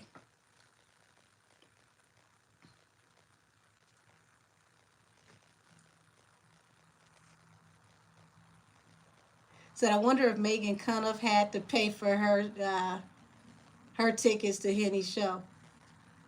I mean, hell, she showed up like her number one supporter with that album with Megan's. What was that? It wasn't a blanket. It was like a little flag or something. Um, I doubt if she paid for anything because she's been like one of her number one supporters. So they probably gave her tickets as soon as they printed the first 6. I super doubt if she paid for anything. Just like when Taraji came through and she brought up the celebrity girl clique with her, they didn't pay for no damn tickets. That's great PR. To have them take pictures at her show, that's marketing. You said, I'm telling y'all, Henny's thoughts doesn't match her tongue. That's, oh Lord, so that's the brain issue. Allegedly. For anybody in the playback, allegedly. But y'all, remember I told y'all Cancer season. So now we're in Leo season. Leo season started yesterday. Everything from here on out is going to be fast tracked. You're going to feel like the timeline is skipping a few days or skipping a few weeks. Like things are going to be moving really fast. If people have karma, karma is coming through the bitch slap people really fast. If things are moving in a favorable way for people, they're going to move really, really fast going up. I mean, I can't even tell y'all, like when I saw that Tory was dropping a project from jail talking about they're recording music over the phone, I said, man, this dude is creative. Like you and your you and your not his producer, him and his engineer, that's what it is. Him and his engineer figured out how to engineer music over the phone with the feedback from the jail calls. So I want to know, y'all, how did they work that out with the jail? Because jail calls are usually public knowledge where you can listen to them play back thanks to whoever likes to post the Shirley Strawberry and Ernest calls. We get to hear their calls on YouTube. So I want to know how's that going to work to where like are people going to be able to call in and or listen to like the uploads of his jail calls and hear him in the creative process making the music? Because that's really innovative. You know how many artists go to jail every year? The labels will be like, ain't no damn excuse. Tory made a whole album in prison. You can do it too. That going to jail is no longer an excuse to not make music. Talking about up the ante, damn Tory.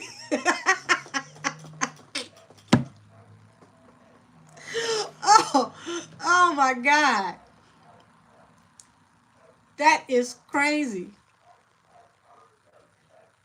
He ain't even get them to bring him equipment in the jail to make songs. He's like, nope, I'm gonna do it over the phone. That's a real Leo for you. That's a hustler. He said, I'm gonna record my album over the phone. And I bet you those numbers gonna go in. I guarantee you they are. Because the last few songs he dropped, it's like, oh, okay, Tory. Beat it, mosquito.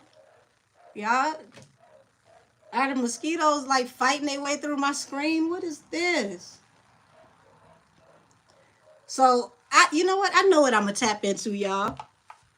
We're going to get off into some things with this whole Chris Brown versus everybody, because I want to know what the hell is going on with this situation where they're saying that, Chris has pretty much went Bruce Lee on 4 guys at the same time on Saturday. The lawsuit went in on Monday, and then the lawyer came back in to do a motion on Tuesday to make sure everybody kept their evidence, as if they couldn't just motion to get what is it called? They couldn't petition to get the records from the phone company because everybody has a cloud. If you recorded it, deleted it, whatever, everybody has a cloud. So this is crazy. Y'all, I don't know where this mosquito came from. I hate mosquitoes. I'm about to go and close my window because I think the mosquitoes are getting strong and they're pushing their way through the screen. I'll be right back. And we're going to jump into some things.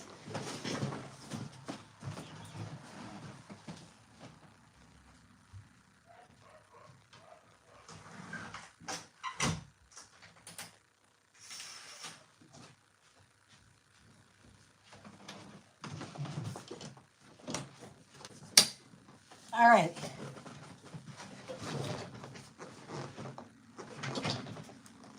Let's see what's going on over there in Christopher Maurice land.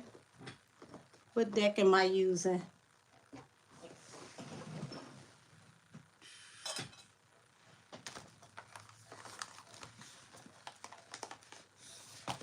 All I can tell you is if Chris managed to do a meet and greet, grab asses, kiss babies, and beat up 4 people at the same time, it's absolutely nothing that he can't do.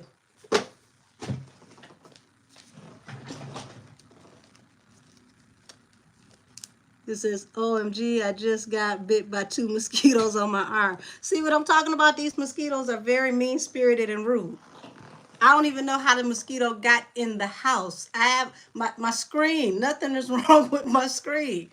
Like the mosquitoes are eating spinach. They're getting their weight up.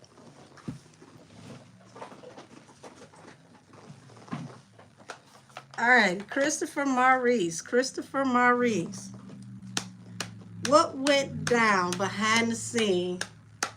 Right, superbugs. Hell, these are the Christopher Maurice mosquitoes. Nothing can stop them. They all the way up. What went down backstage at this show, Chris? What went down backstage at this show?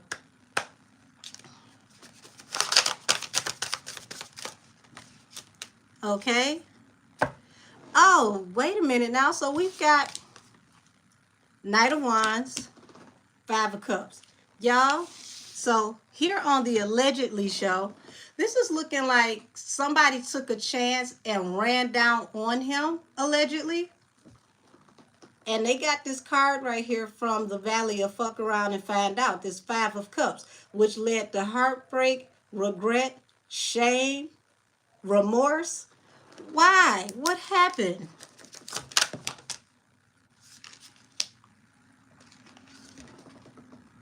Now, y'all see how this card just flipped out like this? And it came out trying? Somebody sensitive and quite tender over a woman. A not so independent woman. They came to allegedly have words with him. Somebody got sensitive over a woman. Now the fact that the independent woman, the 9 of Pentacles, is turned trying, she may not be that independent. Let's delve into this. Y'all. 9 of Wands. And the high priestess. Who have mercy. Have mercy. The wounded warrior. The person that take a licking and keep on ticking. The fighter that's like Rocky Balboa. They fight, get up and fight again, get up and fight some more, get up and fight again. This is the person with tenacity. Okay? So, I'm sorry, y'all. Oh my God. So, pretty much, y'all know how Sonic the Hedgehog can spin around and run around people and they can't catch him?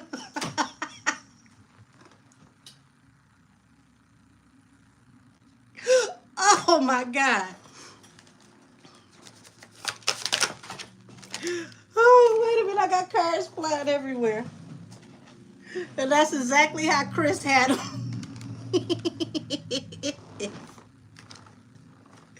So you got the page of the page of swords in reverse. They want to know, they want us to talk about what wasn't seen, okay?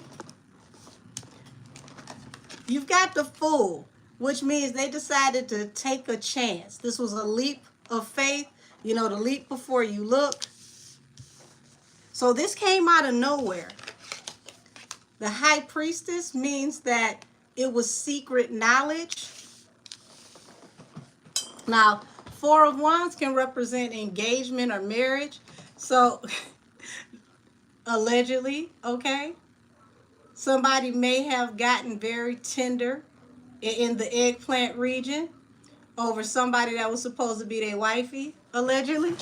But this definitely was what appears to be a issue that may have been plotted or planned to help people with stability.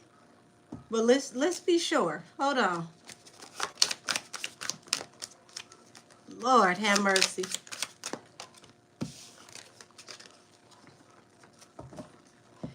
Yeah, it's a woman behind all of this somehow, some way. It is definitely feminine energy behind this. Two of Swords is the card of somebody getting cut off in secret, or secrets behind why somebody got cut off. This is gonna read like a nighttime soap if they ever get the truth to come out about what really happened.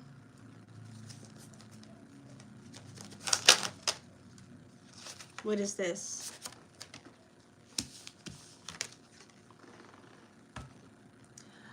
Knight of Pentacles. Knight of Pentacles is the slowest moving deck. Slowest moving card in the deck.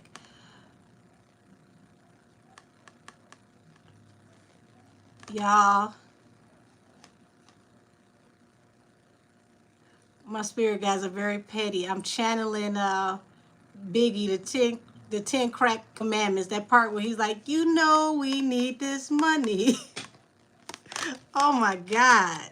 What is this? And see, the Hermit at the bottom of the deck. It's almost as if, allegedly, somebody may have waited for the perfect moment to possibly catch him alone, or catch him in a more open type, relaxed environment. I feel like the 11/11 photos are very laid back, so he may not have his security right there with him. Like, it's very, very laid back and chill. And these people knew that. They knew that he would possibly be a sitting duck, because it's a very open, relaxed environment. He's very, very, how is this? He's very comfortable with his fans. It doesn't feel like they're walking into a situation with security. It feels like they're walking into a situation with a regular person, more so. And they knew that.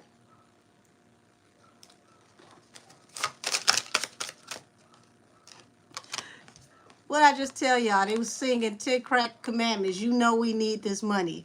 Here's the 5 of Pentacles. You see that handout? Somebody broke asking for a handout.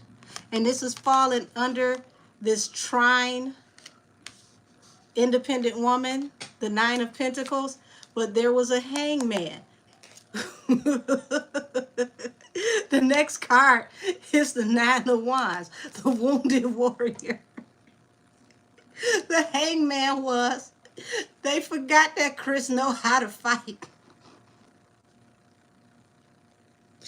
How do you not know that Christopher Maurice Slap a Bitch Brown know how to fight?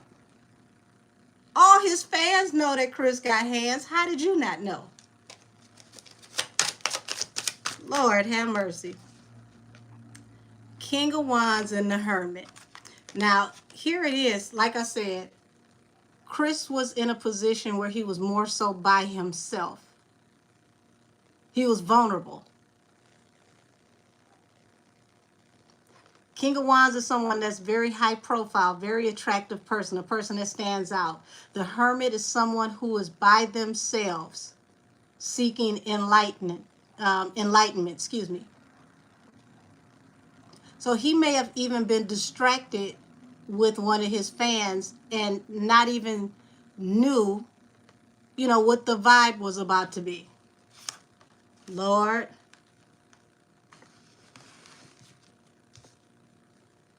Y'all gonna learn to leave Chris alone. I promise you.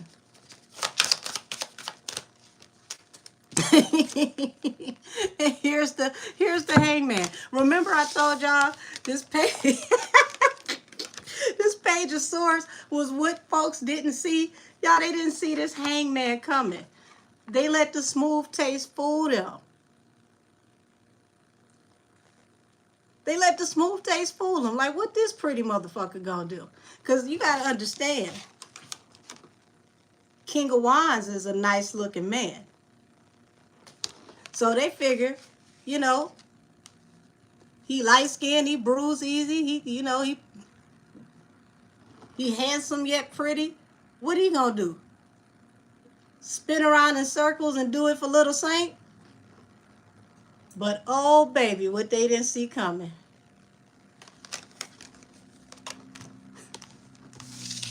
They went ahead and jumped off the porch, took a leap of faith. And look at what's at the bottom of the deck. The 5 of Cups. Disappointment, embarrassment, and shame. Huh.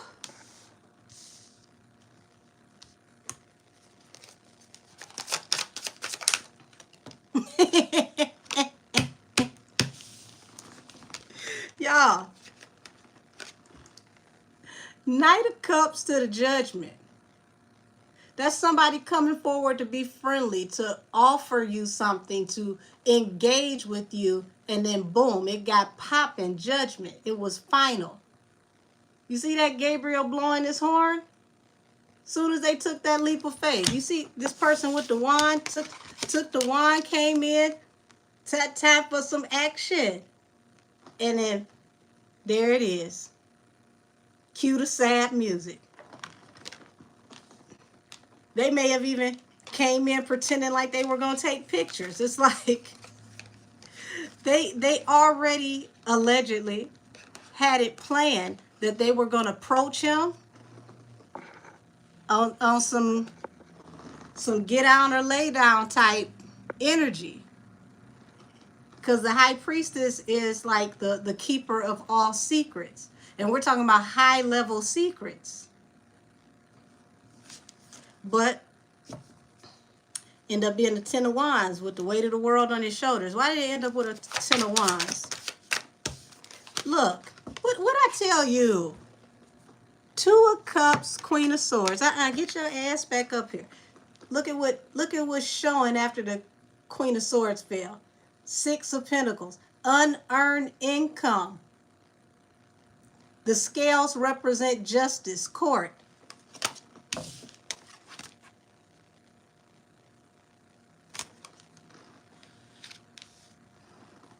Now, who is this with hurt feelings that sent these goons in here to get beat up?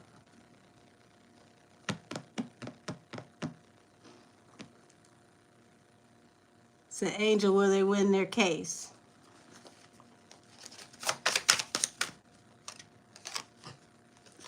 Y'all, remember I just said this. Somebody got cut off and got in their feelings. Look at this. 2 of Swords, 10 of Wands. Weight of the world on your shoulder after getting cut off. So after being rejected, rather. And then boom, the Tower. Somebody got rejected. And that's what caused this Tower.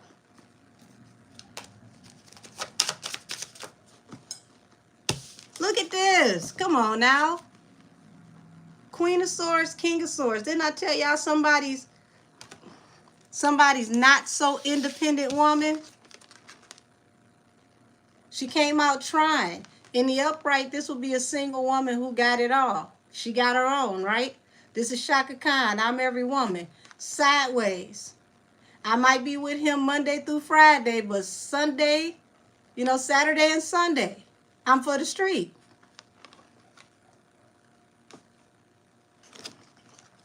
This is a husband and wife. If they're not husband and wife, they live, that type of lifestyle.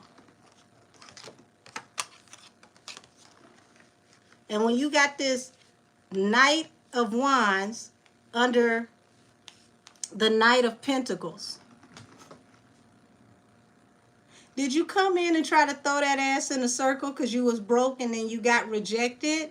And then because you got rejected and your feelings got hurt, you spent the narrative and sent Tweedledum, Tweedledumbass, and the 2 Live crew over here? Is that what happened? Y'all, allegedly, this is for entertainment purposes only.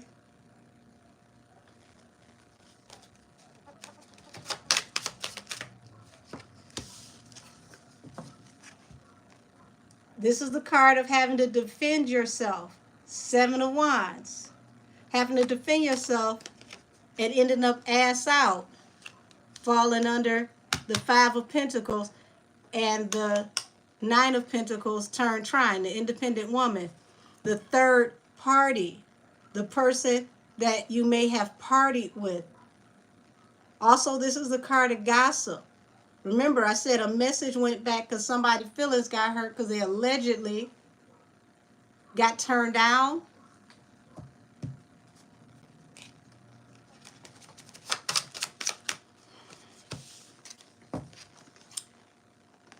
Y'all see this? King of Swords, Ace of Swords. Now, King of Swords in the upright is a truth teller. Ace of Swords in the upright is the truth. This also represents a lawyer. So when you got this, I wish y'all could see this damn table right now, because the Queen of Swords falls under the Knight of Wands to the Knight of Coins, and then the King of Swords, like I said, the married couple, the pair, okay, falls under the independent woman turned sideways, the 5 of Pentacles, and the 7 of Wands. This is somebody coming in to defend their lady, allegedly, possibly. Every night I got to fight to prove my love type situation.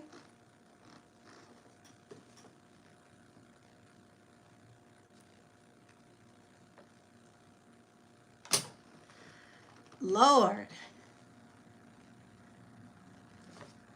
So what did she tell this man? What did she tell this man? Y'all, look, damn it. Hold on now. Where my intuitives at? I got people in here that read. Y'all see these? 4 of Wands. Card of like commitment, engagement, family, Tower, 3 of Cups. Was this a couple that may have, had a little situation that went out to party and the shit went left?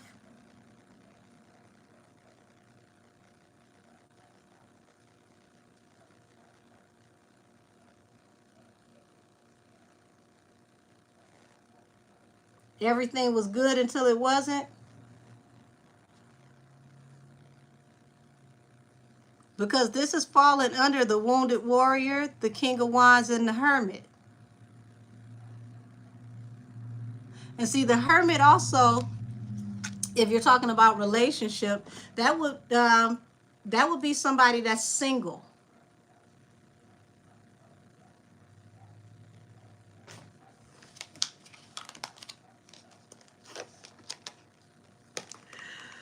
Y'all, look at this. Bottom of the deck. 10 of Pentacles peeking out the back. Ace of Swords. Ace of Swords buried back here represents the truth. So allegedly, this is the truth behind y'all trying to possibly hit a legal lick. I was talking to somebody last night on the phone, y'all, and when I tell y'all I couldn't stop laughing, because if you break down the money between the four parties, it roughly is just over 1111. $50 million lawsuit, break it down, is just over 1111 for all four people.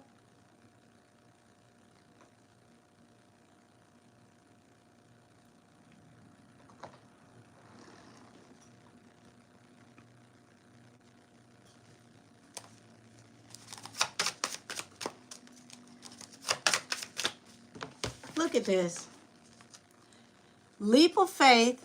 We got the Fool and Judgment. So it took a leap of faith to hurry up to get a judgment, i.e. file this in the court over this Knight of Cups situation. High Priestess over the Two of Cups.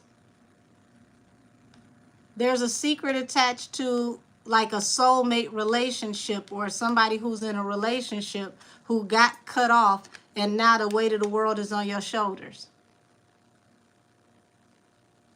Don't tell me that your woman took rent money to go take a picture with Chris and you got in your feelings. Like this is some weird type foolishness, but I'm telling you, it's a woman behind this whole situation.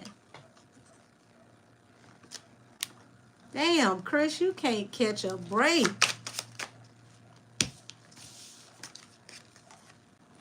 You see this? 5 of Wands. This is physical conflict. This is fighting. This is literally him fighting against 4 other people.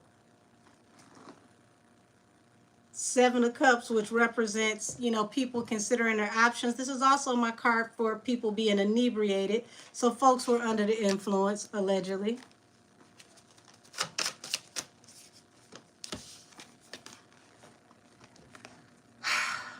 Page of Wands, which represents new actions and ideas. Temperance at the bottom of the deck, to have balance through a new beginning. So allegedly, what this looks like to me is this was a plan.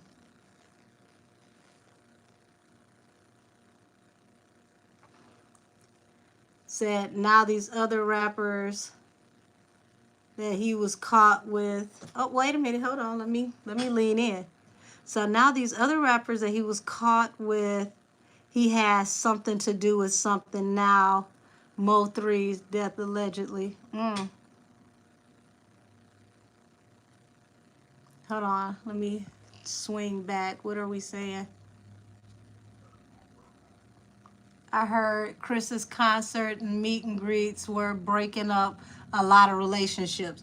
I'm telling y'all, I'm looking at somebody's relationship that got broken up right here. This is a woman who was supposed to be in a relationship, but she, she felt a little single.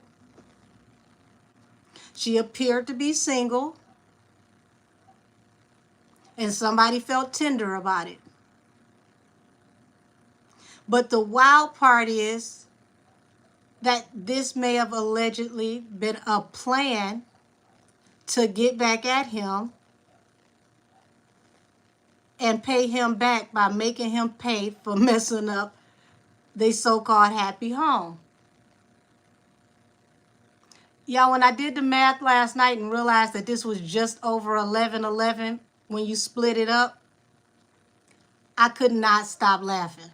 I promise you I couldn't.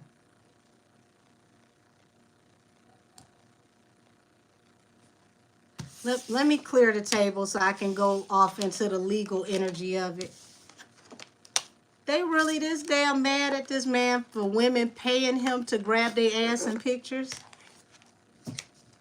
He not twisting none of these women's arms or hemming them up to make them do none of this. They are proudly, gladly coming to give him their money.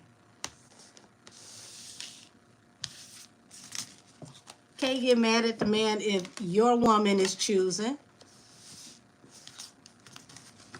But see, what's weird is I need to see if the woman, because I feel like the miscommunication, once again, all of it start with the woman, goes back with the woman, ends with the woman. I need to make sure that this was her being rejected, and then she went back and just may have possibly allegedly said something because her feelings was hurt.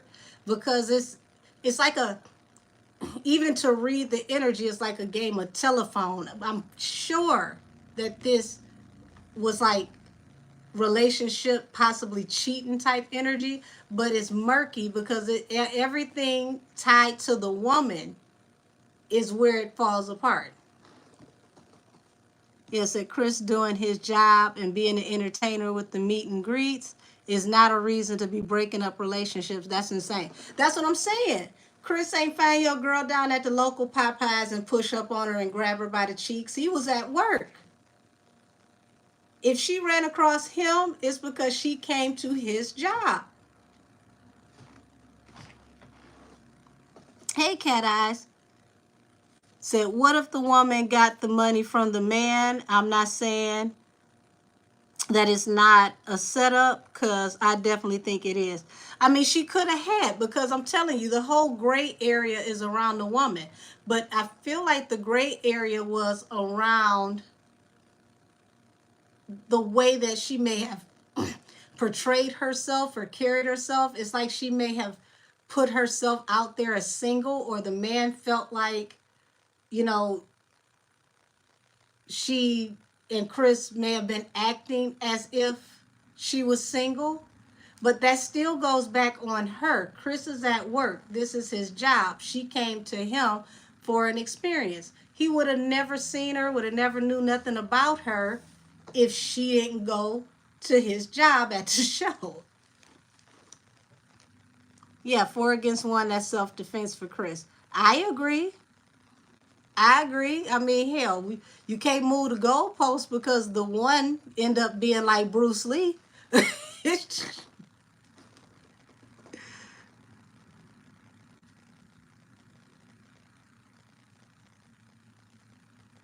You said maybe it's because of Nia, because she was married, and when she got with him and had royalty, plus she is from there. Hold on. Show me the energy closest around this woman, because there's something here with this woman.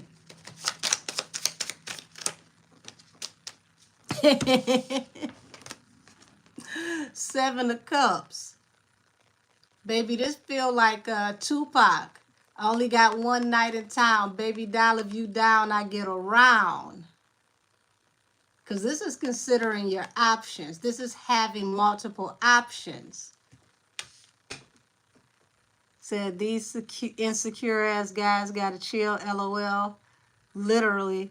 It, the Chris Brown, like, that. Listen, even if you take Chris out the equation, you can't run down on the guy because your girl is choosing. Check your girl. What the dude got to do with your girl? That's your girl. If your guy's up in another female face, the other female ain't the problem. You got to check your dude or fire him and let the other one have him. I don't understand the way these people move. Says she's from Corpus Christi. Where is it? I just seen it flip over. There we go. Look at this, y'all.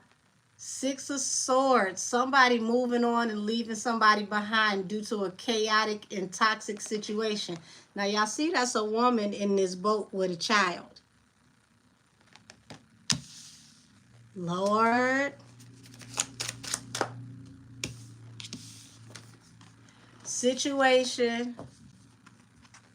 Put the rest because somebody had a lack of income. So whoever this guy is got an insecurity issue anyway, because this looks like he has an issue with either getting to the money or providing. Once again, still not Chris' issue.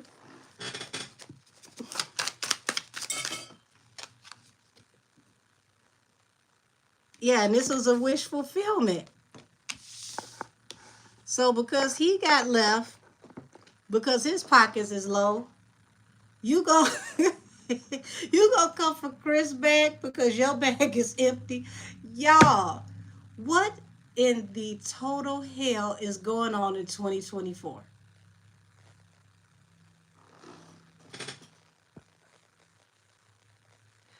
The fact that it's the girl's fault because she's being choosy. That's my whole point. If it's your girl, check your girl. If she ain't your girl no more and she left you, okay, go cry in your beer, roll up a blunt and hit it a couple times. I don't know what else to tell you. Go date somebody that look like her until you get over it. Just something other than this.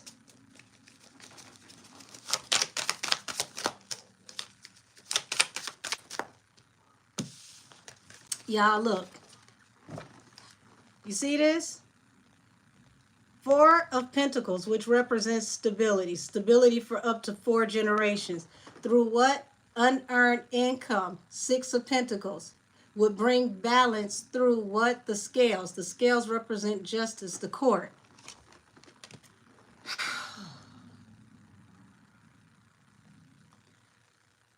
I had to take a mental break.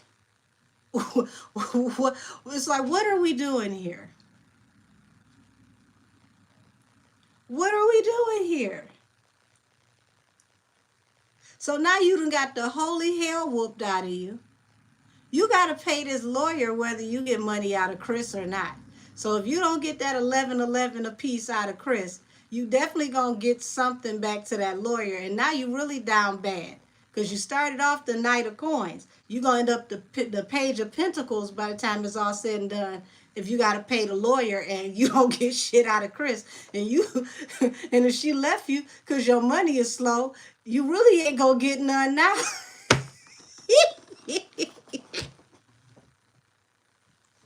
It's the fact that you got 3 friends that's just as dumb or dumber than you that was ready to go along for the ride.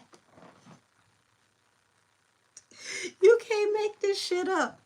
I promise you, you can't. A whole friends group of crayon eaters. Imagine that. Yep. See what I'm talking about? Collaborating, partying, having a good time. Third party, okay? 10 of Cups, family, wish fulfillment. Man, oh man. I did not expect this to go here.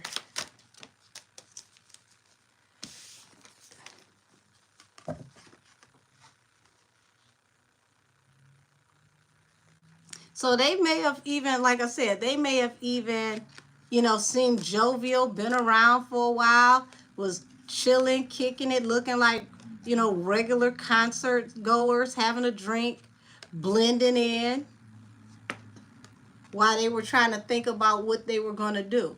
Now you got to think, wands all mean action. Wands are fiery. So you got the Page of Wands. This is new action and activity. They were trying to figure out what they were possibly going to do.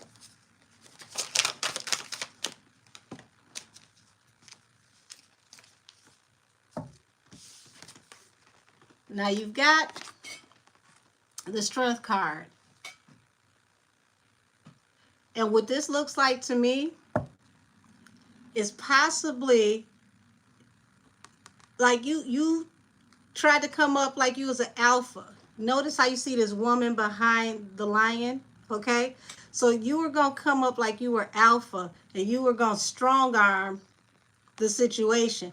But this is letting me know that they lurk for a minute because the Knight of Pentacles is the slowest moving knight in the deck. So this is somebody who may have stalked, watched, you know, watched the room, paid attention to how everything was moving, saw where security was, waited until they found the right opportunity, and then they pounced. Allegedly.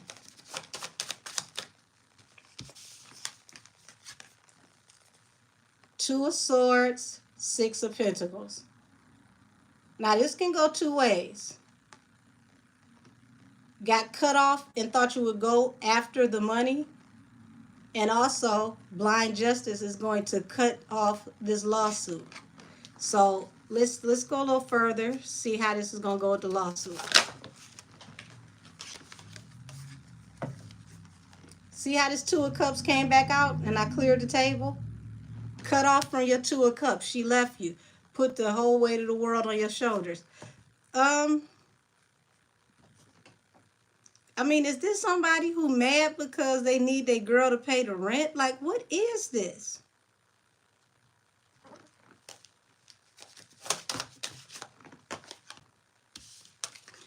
See, look, y'all. Seven of Swords. Somebody sneaking, lurking, looking, watching. Bottom of the deck. Five of Wands. They sat there perched. They waited until he was at rest. He was talking to somebody. If you look all the way up here in the corner, you've got the Knight of Swords, which is the messenger. Caught him off guard.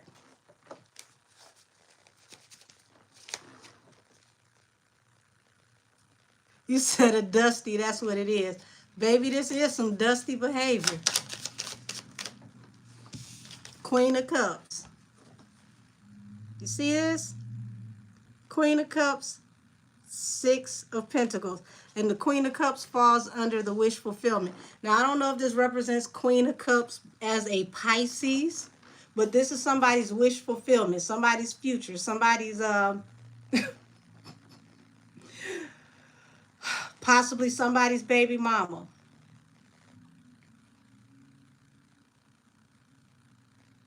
Y'all, I think I just had a little epiphany, and I don't want to be wrong, so I'm going to keep this to myself. But this may be a little bit more high profile than we think as far as who might be behind what. But this looks like somebody's woman, somebody's wife, somebody's baby mama who got tired of them being broke. This was supposed to be like the love of their life, their soulmate, their twin flame. This is how they looked at them. This person cut them off. And this person decided to, you know, lay in wait like a cut in a bandage. Because this is somebody who, you know, is resting, waiting, being sneaky. And this wish fulfillment, Nine of Cups, is attached to this woman. Now, I could say, you know, the Queen of Cups is the most loving out of the queens in the deck, and that would be very dramatic, because I don't think that this is what this is. I think that this is a water sign, possibly a Pisces.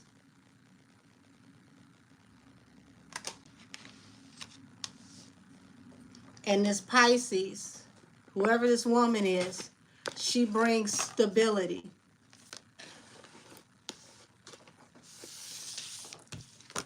But here she is partying and possibly in a third-party situation. And this is what this may have caused or sparked off the idea that got this whole thing popping. So I don't know if they're ever going to say who the woman is behind this or possibly announce what this is. But I don't even think that this is the actual guy who showed up. I think these were guys that were sent by the actual guy.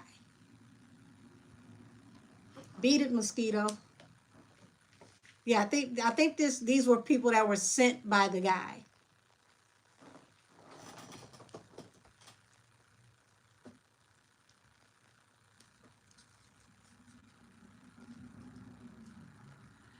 Said, "Oh hell, I hope he didn't get a dime from Chris." Well, I did see a two of swords over here next to the two of swords at the table. Bottom of the deck is the six of pentacles. So they could end up throwing out this case depending on what comes out. So I think it's going to come down to the footage because I don't think they really got to see how this started. And that's what's going to clear this up. It's like people saw the aftermath, but what they didn't see was the seven of swords, how these people was laying in the cut waiting like a group of hyenas.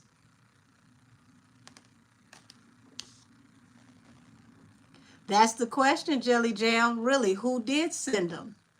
Because I think the reason why it was such a surprise to Chris is because it's not the person who has the problem. It's some people that he don't even know that were representatives for the person who has the problem. And if I'm right, he's connected to a woman who's a Pisces.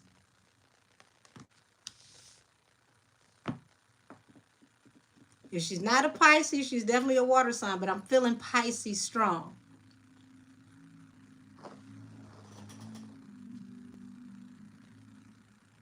You said one Migos. Um, I don't know any Migos attached to a Pisces.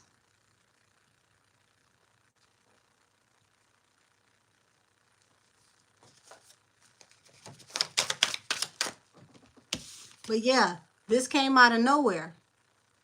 And I feel like when she decided to break up with this man, it possibly came out of nowhere. It's like, woke up, brush your teeth, comb your hair. Where's my keys? Oh yeah, by the way, I don't really like you that much. Can you be out by the end of the week? Thanks.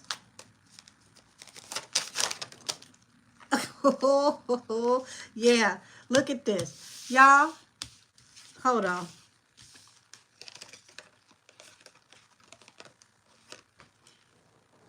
See how this moon card just flipped out? It literally landed right on top of the seven of swords.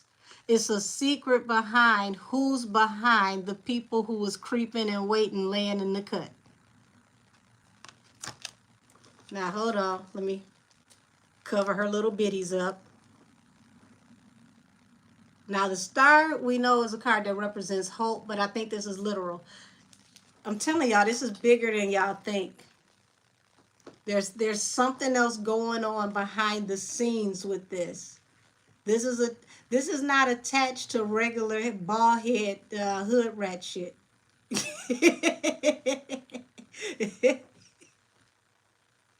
It's still bald head hood rat shit. It's just not regular.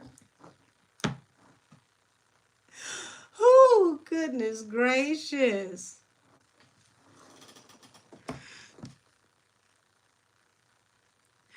Oh my gosh, Cashmere Cooper, I'm not going that far with you.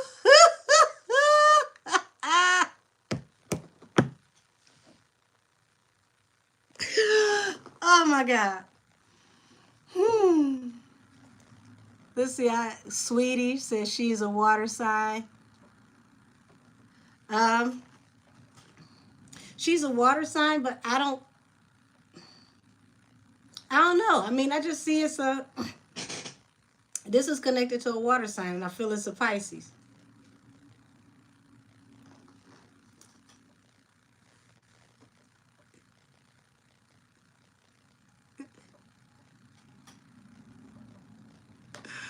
Oh man. We'll just have to stay tuned for the next episode of Dragon Ball Z.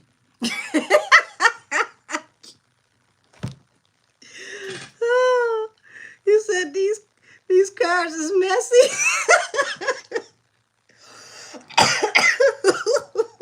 Excuse me.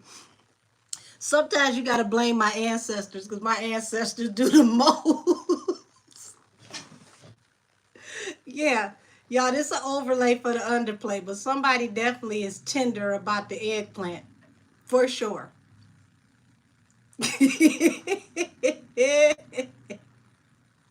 Oh my God. My candles burnt out. Even my candles wanted out of this one.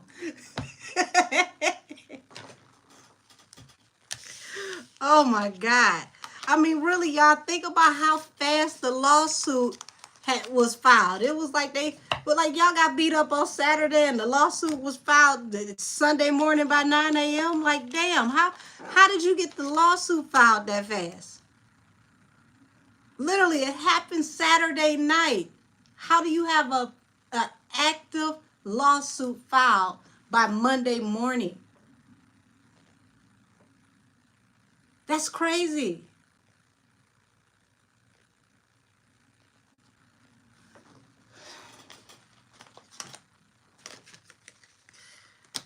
As the great Christopher Maurice Brown has always said, these hoes ain't loyal.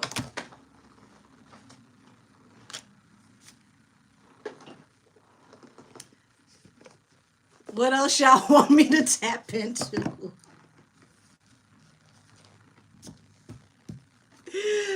Ooh. Damn, let Chris have some peace. He was out there living his best life, happy as hell, kissing babies, slapping asses, wasn't bothering no damn body. Tory's album. Okay. I definitely can do that one. Hold on, let me see. What deck am I going to use? That's actually a good suggestion. Thank you.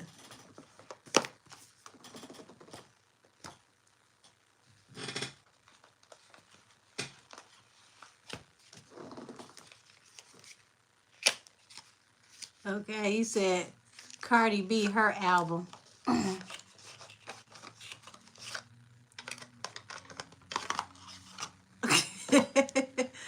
Aw, that's cute and corny. Does it hurt being that beautiful? Why, thank you. Almost. I guess I'm supposed to say thank you. Alrighty. Let's see the energy around. You say you got a purple deck. Funny you even said that, and I pulled this out. Tory's album. Y'all with these memes, I can't take it. Station head play too much. Oh man. Show me the energy around Tory's album.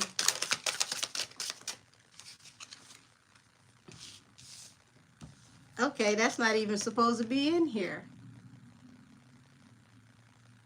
It's the digital guidebook, y'all. So I guess he's letting us know he's about to guide us on how this is supposed to be done. And a blank card. Let me make sure I keep those out of here. Okay, so you got somebody laying here resting and recuperating. Well, I mean, he's at rest anyway.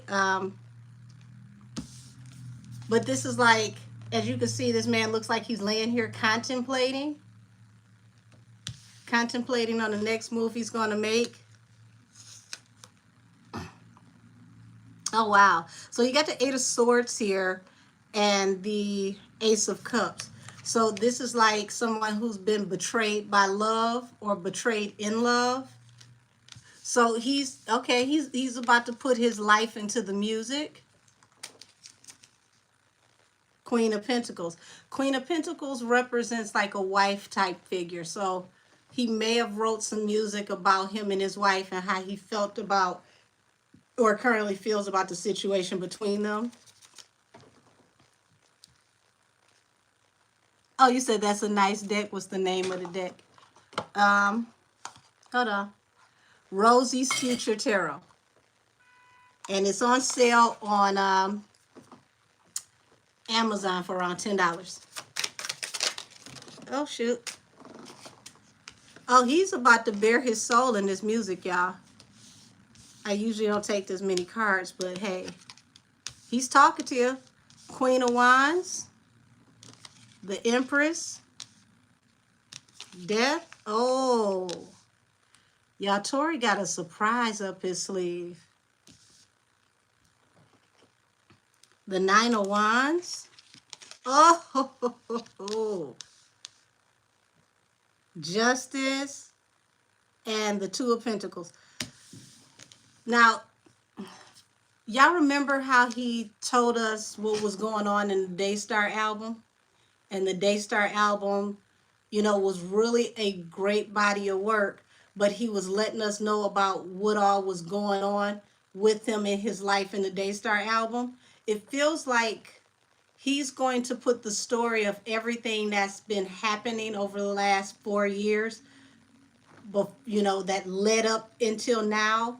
He's going to start dropping us breadcrumbs in the music. And yeah, this is about to get real interesting. Because when I say bare his soul, the King of Swords. King of Swords is someone who does not sugarcoat things. They tell you the truth. They tell you what it is. Not what you want it to be, but what it is. So he may get real creative with how he shares this story. And I knew when I heard that jail call that he released earlier today, I felt a different energy. It's like, it almost felt like the old Tory before he got locked up. He was cocky, felt a little arrogant. You could definitely feel that Leo magic. He's about to be in his bag, and he's going to take us for a ride and explain some things. And you're going to have to be really good with context clues. Like, some stuff is going to be in your face, other stuff is going to feel a little metaphorical, but he's going to lay out everything if you just pay attention and listen. And it's like this is where the magic is going to be made, because you got the Queen of Wands to the Empress. If you don't get out of here, Mr. Motorcycle, trying to get me demonetized. uh the Queen of Wands to the Empress, this is like, you know, high profile woman. Also, we know he's a fire sign, so it's like he wants to open up and share his experiences about him and his wife, how the relationship came to an end, how he was hurt and wounded over this court proceeding, um, talking about infidelity, cheating. It's going to get very interesting, because it's like his music is like a diary, and he's inviting us to read the pages of his diary by listening to his music.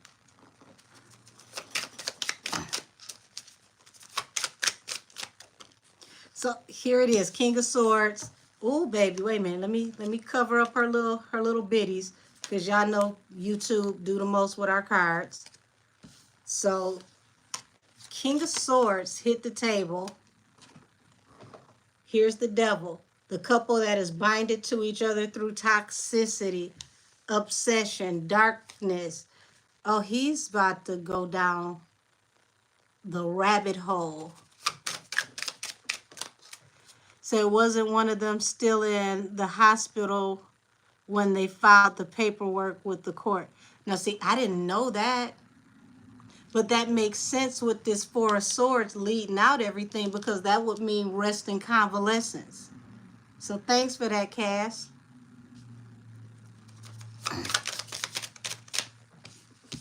And y'all see this? I just shuffled, and the Devil came out and hit the table.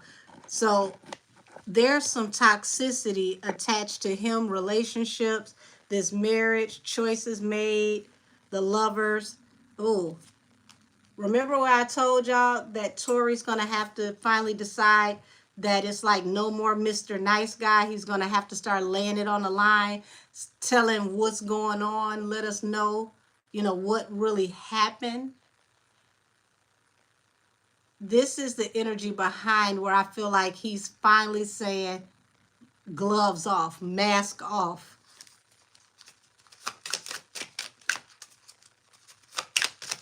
Oh, shoot. So we've got the Eight of Pentacles. So he's actively working. Knight of Wands. Actively working.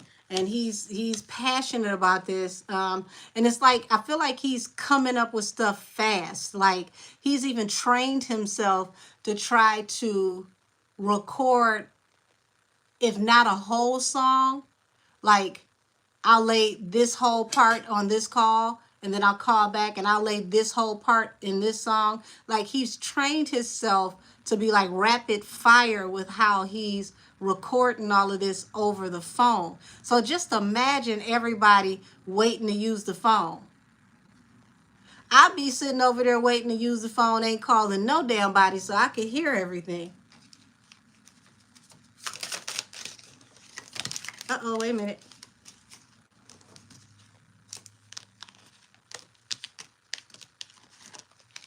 Yeah, he's cards flying everywhere. He's definitely about to bare his soul. King of Cups, Eight of Cups. So him being deep in his feelings and having to, you know, keep his poker face about her walking away from him in this relationship.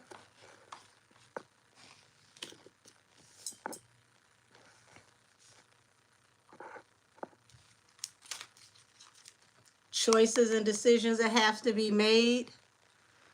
Did she leave him for somebody else? Like, why does this feel so deep? Like, it feels like this is about to be something deep. Page of Swords. So this is something that could have possibly been seen, something that could have happened in front of, okay, well, it was seen because it hit the media, it hit the blogs. So interesting enough, behind this Page of Swords is a rainbow, which represents, you know, in the Bible, the rainbow represents God's promise that this type of destruction will never come upon the person again. And this is someone like deep anxiety, not able to sleep, you know, being up all night, being in your feelings, being hurt. While the world is watching everything fall apart. But see, this decision is going to pay off very handsomely for him because King of Pentacles, like, that's the provider. That's, you know, that's the cat daddy of the deck, the person who becomes very financially stable. Also, that's a provider. So, you know, he may have still been providing financially while he's in there. And it's like a double slap in the face because it's like, even though I'm in here, I'm still looking out for you, taking care of you. Ultimate betrayal to the King of Wands. So, yeah, he's about to open up about how people betrayed him.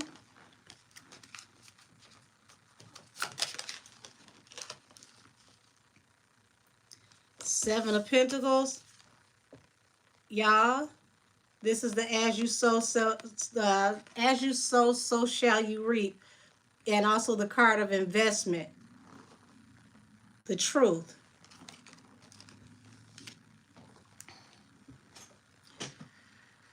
Whoo! Remember I told y'all after Cancer season, things were going to start moving very fast.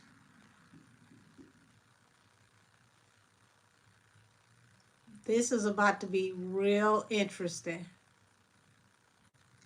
Because this feels like he finally got to the point to where he's no longer sparing anybody. He's no longer concerned with protecting everybody's feelings. I was protecting everybody, but who was protecting me?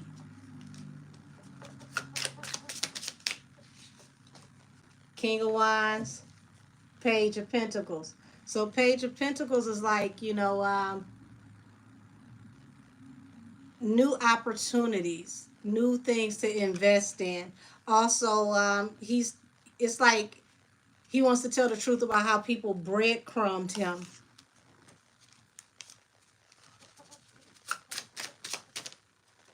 Yeah. Ace of Swords, which is the truth. Oh, he gonna tell the truth and shame the devil, because that card literally just fell under the devil card. And you got the Knight of Swords, the Ace of Pentacles, and the Hierophant.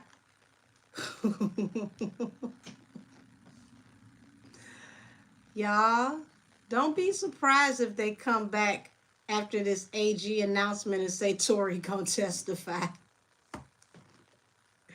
It's about to get real out here in these streets.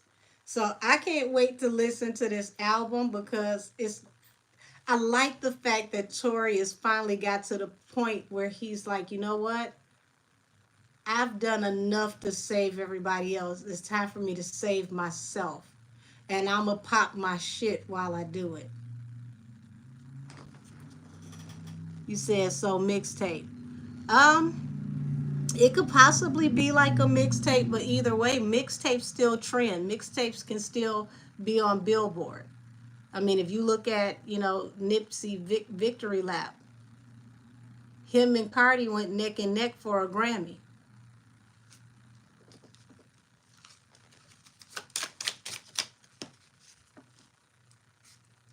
So, yeah, Six of Pentacles falling under the Seven of Pentacles. That's the card of investment. And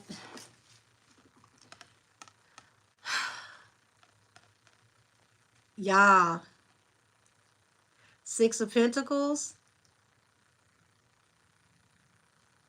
Everything that happened is going to end up returning to him through unearned income. If Tory has his day in court that I see coming, when it's all said and done, expect civil lawsuits where he gets his money back. Six of Pentacles, unearned income. Seven of Pentacles on top of it. As you sow, so shall you reap.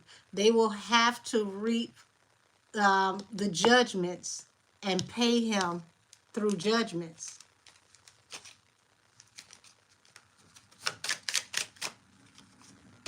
Oh, yeah. So, the Page of Cups, it's like, being sorry for a situation where somebody walked away from you.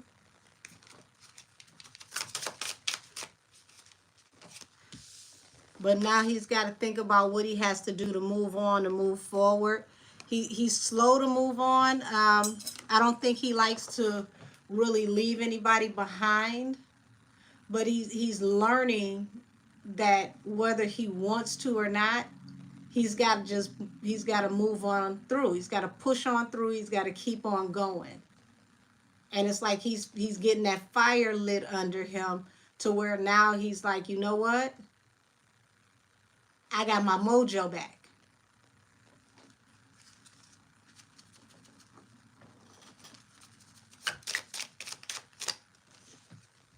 Seven of Swords, Knight of Wands. I don't know who's sneaky link or what was going on. Who got the sneaky link activity? So, being that this literally just hit the table under the devil, the toxic couple that's bound together through a chaotic, toxic situation, he wants to tell the truth about what really happened with this sneaky situation. With this Knight of Wands, he may go even further in depth with what happened behind the scenes that night. Not necessarily the violent end of it, but to tell us the truth about how all of this played out before that moment.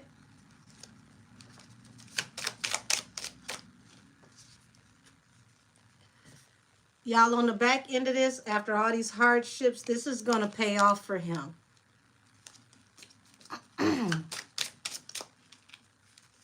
Knight of Wands, Ten of Pentacles. Yep. It's going to pay off for him.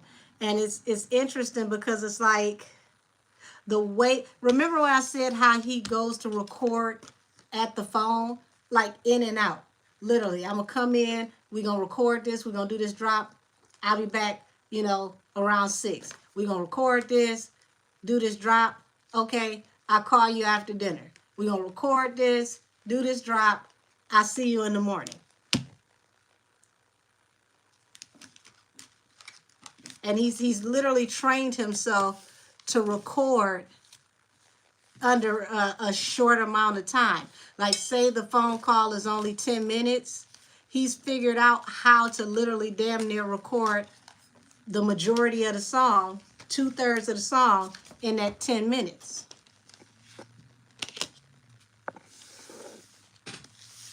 Which is crazy. That shows you how talented he is, that he actually gets more creative under fire.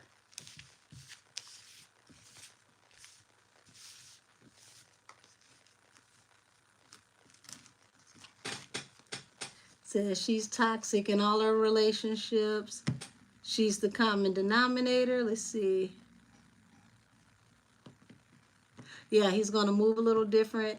Said the fact alone that people want him to rot in their knowing what they know, God is not going to allow it. I agree for that. So will Nicki be on the album? That's a good question. Him and Nicki kind of alluded to the idea that they could be working together. I want to say around the Bigfoot time, she was saying that it was a possibility. So I don't know if this is for, what he's recording over the phone, or if this is for an album that he can drop when he gets out. But I would not be surprised to see Nicki, Chris, and Tory on the same song. The common denominator is they all have a similar problem. Similar person that's a problem. Will they be on a song together? That would be a fire ass song to have Nicki and Tory on a song together.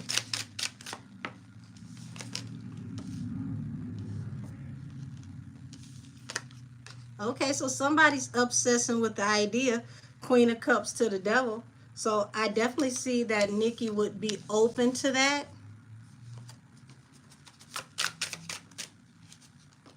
The Chariot. Okay, so it may have been a complication to them being able to do this. Remember, Tory said they had to keep trying to figure out how to record stuff over the phone. So it may have been a timing thing due to her having to go on tour and they couldn't figure out how to get it done. Because I don't think he wants to, just give her random stuff that he's already recorded that's in the vault. I think he wants to do something new. But they just couldn't figure out the technical side of it until just now. So yeah, I don't see where Nicki wouldn't do this song and she would be opposed to it. I actually see that this is something that she actually would like jump on, like put something to the side, dedicate some time, even if she is working, to say, oh, okay, well, if he could do it over the phone, I could do it, XYZ. Like, tell me a little bit more. Knight of Wands, Ten of Pentacles. Y'all, this is going to pay off very well for him. It's going to be well received. A lot of people are going to be waiting, and I mean waiting to support this in any way they possibly can. Ten of Pentacles is large financial support. So, what did I do with the box? Oh, here it is. I was about to say I ain't went nowhere. How did I lose the box? So yeah, I see this as being very, very successful. This is going to do well for him. Let's see. I know somebody asked me about Cardi's album. Let me change the deck so I can tap off into Miss Right Here on This Money.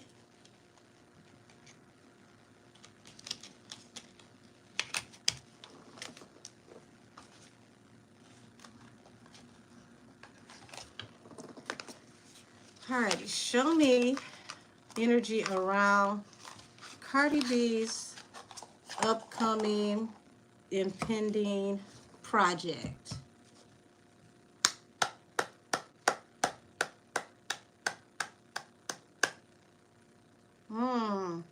Six of Swords at the bottom of the deck. Interesting.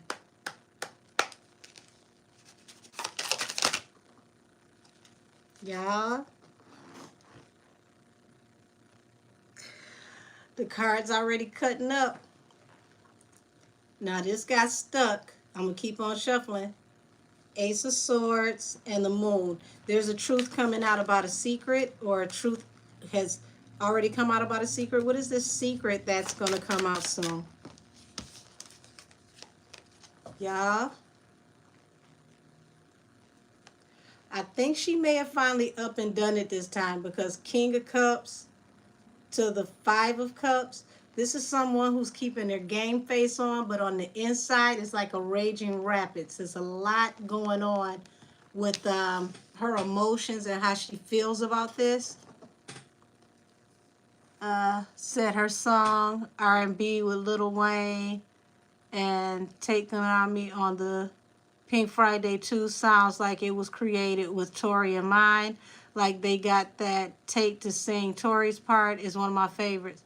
I'm gonna have to go and listen to it, because I feel like she wanted to work with him, but it was like something with the timing and how they were gonna be able to do it didn't work out. So that might actually be, you know, something that they were supposed to do. Oh, take Cobain. Okay.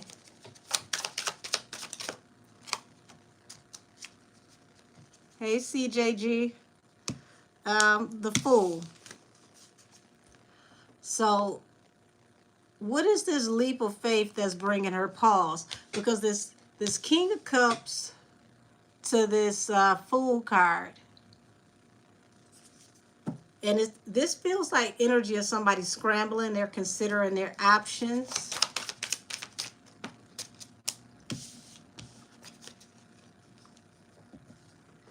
Y'all. Three of Wands, which represents opportunities coming in. Taking a leap of faith towards opportunities coming in.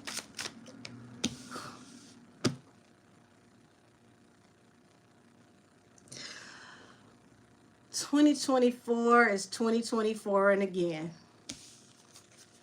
The Judgment card. Gabriel is blowing his horn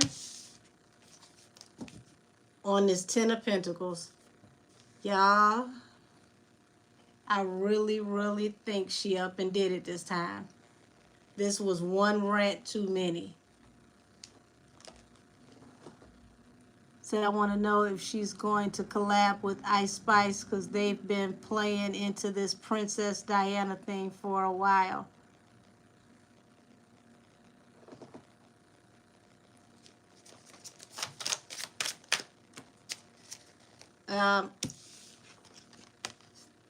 Remember I told y'all Gabriel blew his horn? And any of you know that Gabriel, when he blows his horn, it's because it's the end of times. Six of Pentacles comes out after Gabriel blows his horn. They're cutting the straps to the purse. And this allegedly might be why she's so defensive. Seven of Wands.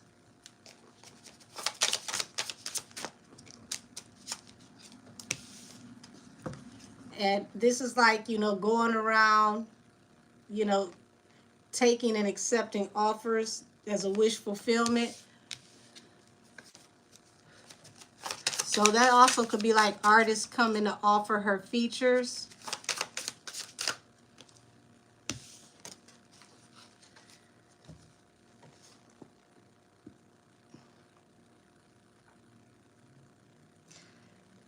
It's so much in her life that's upside down.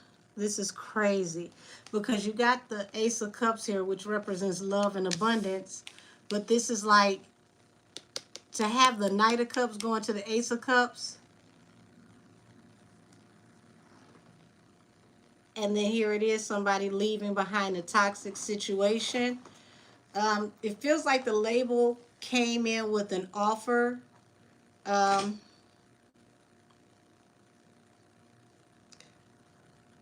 and they expected to reap abundance because in this card, you've got the water, you've got these fish. Um, Water and fish represent fertility.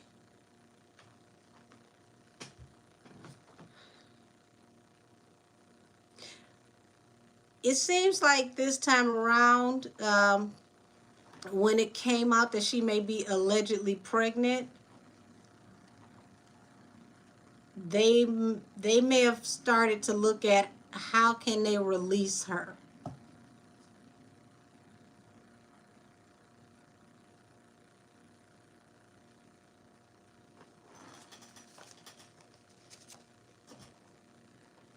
Let's see, Angel. Do you think Rock Nation is going to try and do something for this decision? Millie said there was some ransomware issue at that court. That baby, that has nothing to do with Rock Nation. That actually was a part of the global thing that happened where everything went down. All the banks, like everything, everywhere.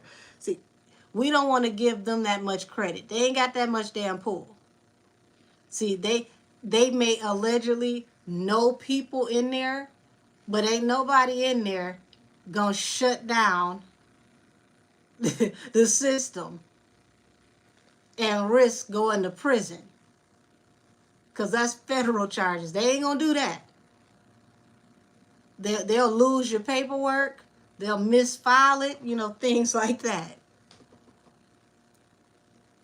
Yes, there we go. Said it was because of Microsoft update that impacted people worldwide. Exactly. Thank you, Rainbow Salt. That's exactly what it was. That they didn't do that one. But everything is back up to date. It's back up to speed. So, okay, Cass. Yep, I see your text. I'm gonna check Etsy in a minute. Oh, you're welcome, baby. Yeah, here's the even bigger thing, because a lot of people don't know this. Tory's case is not being decided by LA County anymore. His lawyers are petitioning to move the case to the Supreme Court of California. So if the LA County courthouse goes down, it don't even matter because it went to the Attorney General over California. And you know, he's already put in his petitions to unlock everything that's been sealed. And he's already looking at the stuff that was sealed already. So all we're waiting on is for the AG to make his decision on the 29th, my birthday. And I will be here on my birthday to go live with y'all. 7 p.m. What is this? Yep. The label is not feeling this family situation. They wanted an album. They were ready for her to drop. This news of her allegedly being pregnant again is what's making them think they can no longer invest. And they're thinking about what do they need to do to tie up loose ends to possibly send her on her way. It's become too much for them. It's become chaotic. And this last rant, I think that was the one that broke the camel's back. Yep. Leap of faith. So this high profile man, I think I know where this is going, y'all. This high profile man, this King of Wands, I think when she went in on Joe Buttons, this was, that tide that got to turning that started to go in the wrong direction. I'm going to switch the deck and I'm going to tap into the energy around Joe Buttons because I had a lot of people message me talking about how they were upset that Joe Buttons apologized. And I saw it different. So I'm going to explain why I saw it different before I even pick my next deck of cards.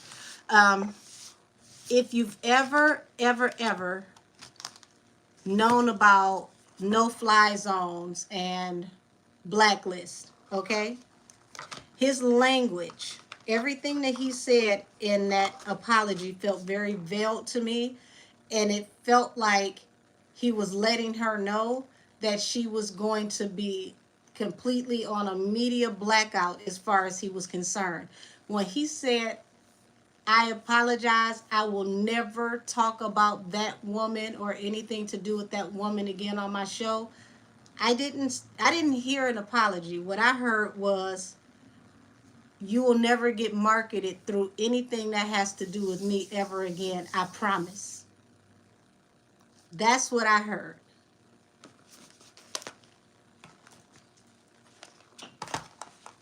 So I'm going to start off with the Panther Oracles, and then I'm going to go off into a tarot deck because I want to pull the energy around Joe Buttons and how he felt about her rant and then we're going to go off into his apology.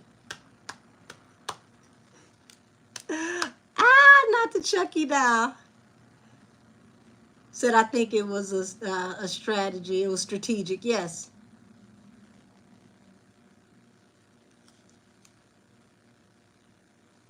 Yeah, she said, well, I see you soon. And see, even with saying I see you soon, see you for what? So he later went on his show and says that he loves the family and loves Cardi B. Listen, smoke screen. You got to know when somebody giving you a spoonful of sugar to help the medicine go down.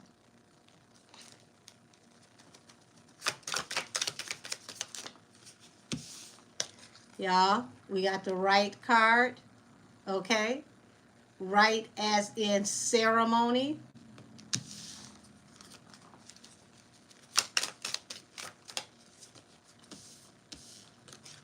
Sweetheart and compromise. Y'all, oh Lord. So the sweetheart is compromised. The person that was once the industry darling is now compromised. And remember, Cardi said that she didn't think that, well, she didn't say Nicki's name, but we all implied that's who she was talking about. She doesn't think that she put him up to say anything. So see how this man is in between the both of them?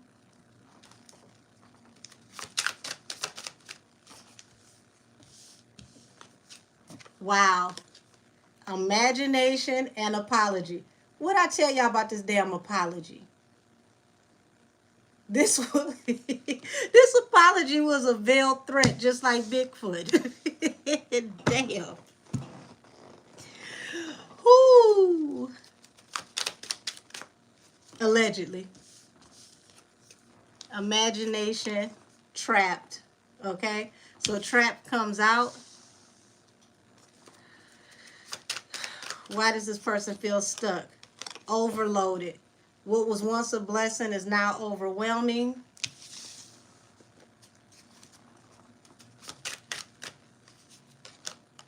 And the origin to all of this is family. Lord.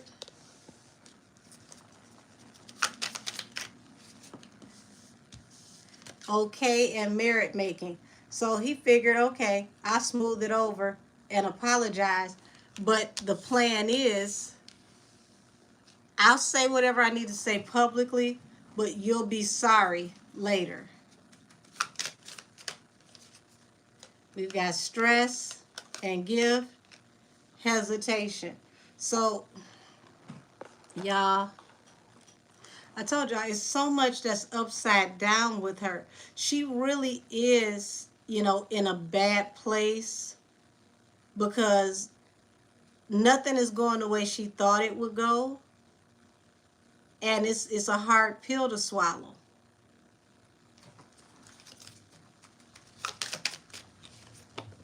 Uh-oh. alliance, blessings and alliance. Now remember what I told y'all. Blackout, alliance. You got to think about how many people are aligned with Joe Buttons. Blessings, alliance.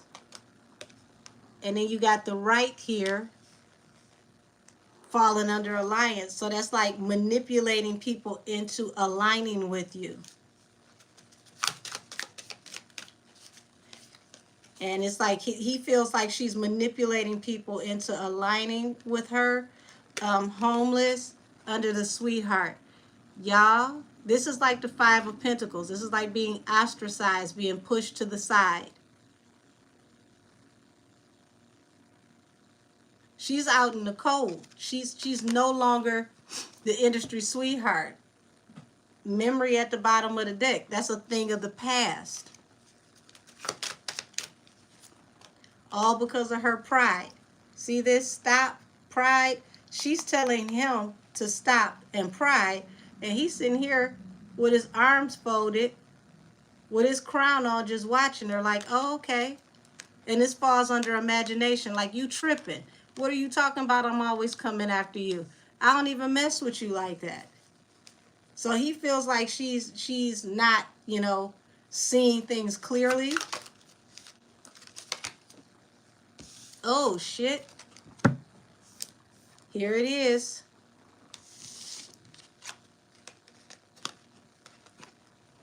See this? Trap and withdraw.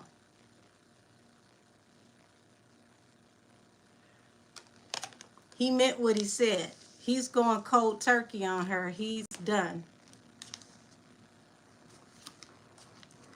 So angel low key. I have some weird feeling that, hold on, that Cardi's lashing out and acting the clown so that she can be released. I don't know what. I think she's looking for an out. Well, she's about to get everything she wanted.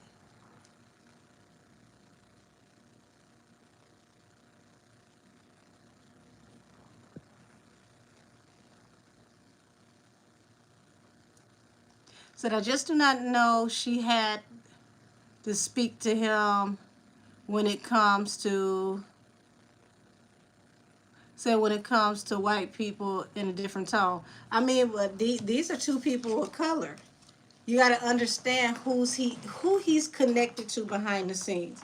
He's valuable to the labels because the labels use him to promote artists, to make sure that the word gets out so that we can know about impending projects coming. And if he does a review and he's the voice of the street, then it's chances that like him and DJ Academics is gonna make people rush to go and hear or stream the project. So he's a very pivotal person. And like I said, I don't think she thought this through. She's talking to him like she's talking to Armand. Him and Armand are not in the same lane. Hold on, says Cardi is the perfect example of be careful what you wish for. She got everything that she asked for and more, and now she regrets the price of fame. Yeah. Say breaking news. 58-year-old security guard claims that, wait a minute, what is this? Claims that he was left with a what? A cracked vertebrae in his neck after he tried to break up the, oh God, after he tried to break up the fight.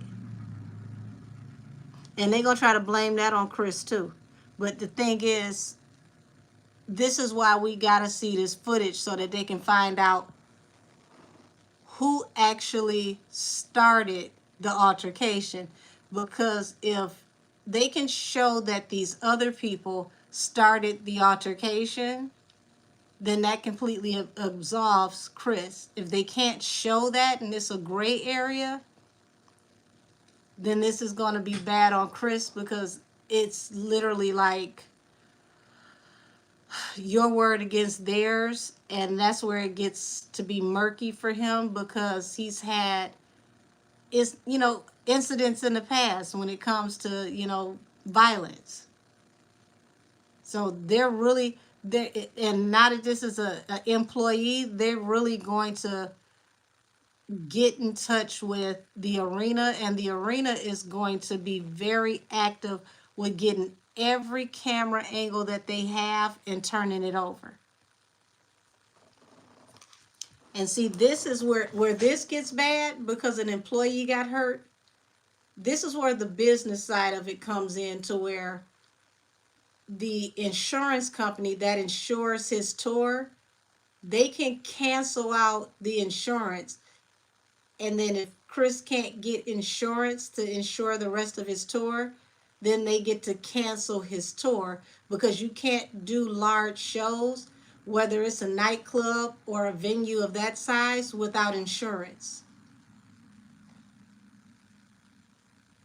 Now y'all see how spiteful this is getting to get in his pockets?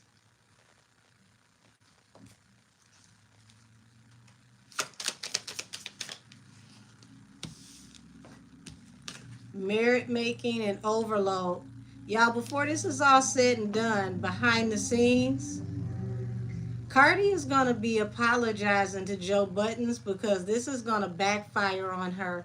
Um, I don't think she realizes, having 2 or 3 bloggers in your pocket is not the same as just letting bloggers do their jobs, because you need more than just the bloggers that talk to you over the phone to promote you. You need the internet to promote you. So what kind of insurance would you need for a show, like to cover the staff or the crew? Okay, so how this works is that to even do a show, especially if it's going to be 5,000 or more, the entertainer has to get their own insurance to cover all liabilities that could possibly come out of anything that could happen at the event. Now, if you do club dates, usually the nightclub has its own insurance. So you're covered if you come and perform in the nightclub, because you're a contracted employee of the nightclub, as long as you're on the premises under the contract from either the club directly itself or promoters that brought you in. So you don't have to worry about having your own insurance doing nightclub shows.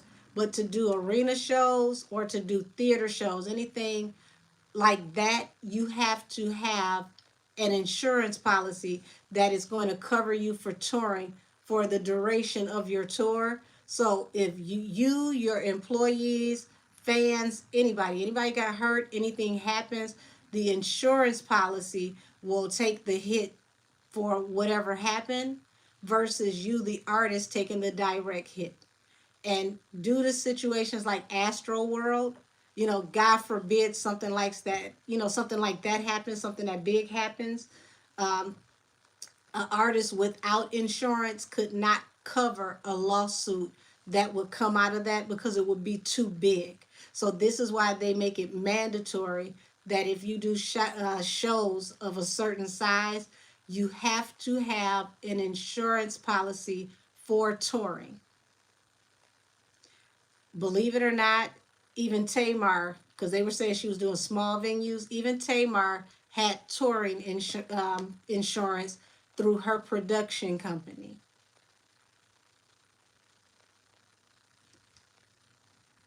So if they cancel out his touring insurance, this could cut his tour short, because the venue doesn't cover touring insurance. They can cover their own employees through what do you call it? Workers' comp. But they would still, you know, go through the insurance policy of the artist first before they would do the workers' comp policy through the arena for the contracted employee. So that'd be messed up if his tour gets cut short. He loses touring insurance, and then still has to go to court, has to pay for all these lawyers, especially if they don't find him guilty of anything and he loses all this money. Like, if he sues them, what the hell is he gonna get? He can't get his money back for money, lost from not being able to tour.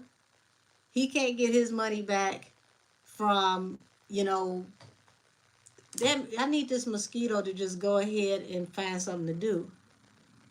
Yeah, he loses millions.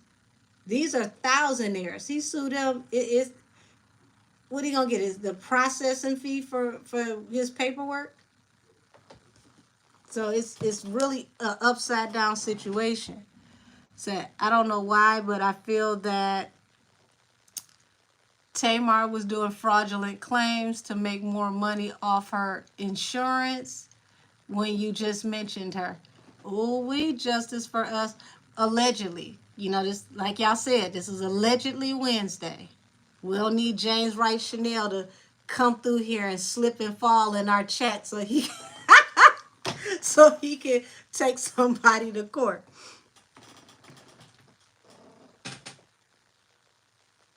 Let's see, he said she thought the booger sugar and the lap dance comment was going to hurt Joe, but it ended up hurting her. Right. Because at the end of the day, you got to think about it. This is a man who used to be a rapper. He's been in entertainment forever. Everybody in entertainment, one time or another, has been in the strip club. The ski slopes are everywhere in entertainment, so nobody cares about that. That's no big deal. You just reminded us about what you used to do before you got on. And then when we saw that promotion video you put out for this song, it's like you forgot what your job was. You went back to the club to promote a song that literally flopped like a fish out of water. So, Lord, have mercy. But yeah, I see her. She may privately try to apologize to save face. But the energy I got around him is I said what I said. I'm on what I'm on. Let's see the origin card. Yeah, bully is at the bottom of the deck. It's like you're trying to bully people into not saying certain things about you, manipulate certain situations for alliance, allegedly.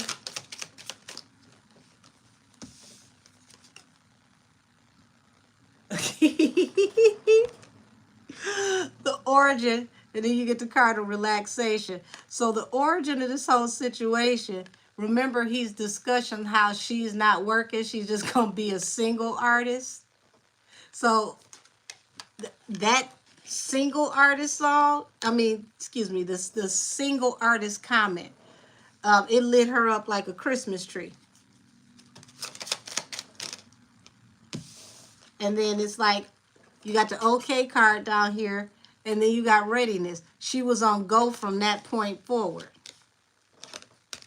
in bully mode because she's stressed out about the commentary. Y'all see this? Nightmare. So she's feeling a groundswell, and it's like he's not the only one who is saying this, but she knows that his voice has reach. And because his voice has reach and is respected in the industry, she just couldn't take it. She couldn't imagine if, he swayed people to feel some type of way, and then how would that affect her?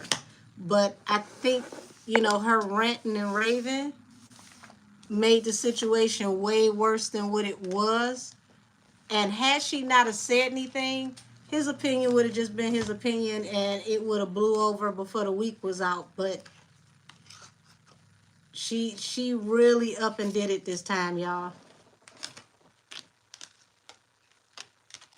And you got this withdrawal card here. That's exactly what's about to happen. They're about to fall back on her. And she can't blame nobody but herself. And see, Ken Barbie, that's her bestie. He gonna hold her down. But like he said, he don't do nothing for the free ball. You got to pay him. So what happens when, he's working too hard out here windmilling for you, and it starts to affect the bottom line with how he make money in other places. Eventually, he's going to have to choose his money. So what's going to happen then when he chooses his career that he worked hard for, because he can't just, get out here and keep fighting your battles every single time. He's still got to do his job to ensure that he continues to be a vlogger. Said she brought more attention to what Joe said than anything. Right. Absolutely. Absolutely. So had she just let this situation just rock, just let them say whatever they said, it would have been done. But she really stepped in it this time, and from what I can see, he's over it. And when I say he's over it, like overdone, I really will never speak about you again. Consider this the last time I ever speak on you. I don't care what the label says, I'm done.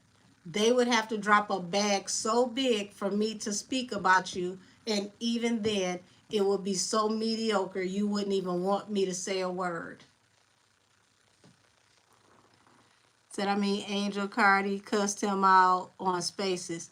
Well, see, the weird thing is she turned right back around and said she didn't say what she said. And that imagination card with apology. Like, how do you say you didn't say what you said? Like, we didn't hear you. You were recorded. We heard you. I think it finally kicked in when she was like, I didn't say that. No, it was the consequence. It was too late to take it back. So if I imagine it didn't happen and I gaslight you, hopefully you'll think that you're crazy and you didn't hear it and we can move on. But apparently that didn't work. Said the fact that Ken Barbie gets paid to do what he does, do what he's doing for Cardi, says a lot. Who's to say that he won't switch up if the money starts looking funny? Oh, that's a hell of a point. Because right now they're besties, but see, money can be a motivator and it can be a detonator. It depends on the situation. Said, but why he mad at Tasha K? What happened between them? Okay, I have no idea, but it seems like 80% of the internet is mad at Tasha K, depending on what week it is. So I don't know. I haven't even been watching Tasha lately. The last thing I saw with Tasha was that Soulja Boy was suing her for $16 million, and I said, Lord have mercy. Said that she never apologized for her actions. Wow. Y'all want me to tap into it? I'll make that my last tap in for the night. If y'all want me to tap into Tasha K and Joe Buttons. Said he already did Tasha interview, but didn't release it. Oh, so wait a minute. Tasha K did an interview with Joe Buttons? I know I'm out the loop.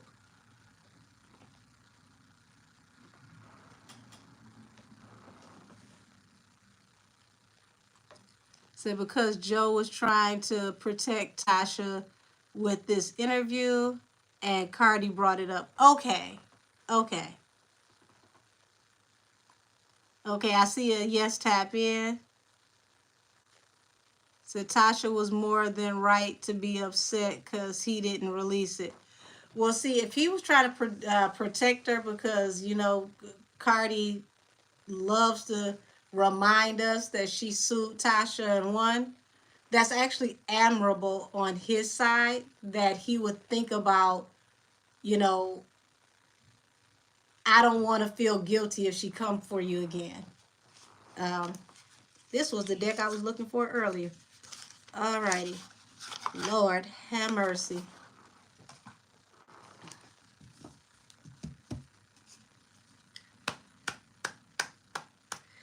Show me the energy between Joe Buttons and Tasha K.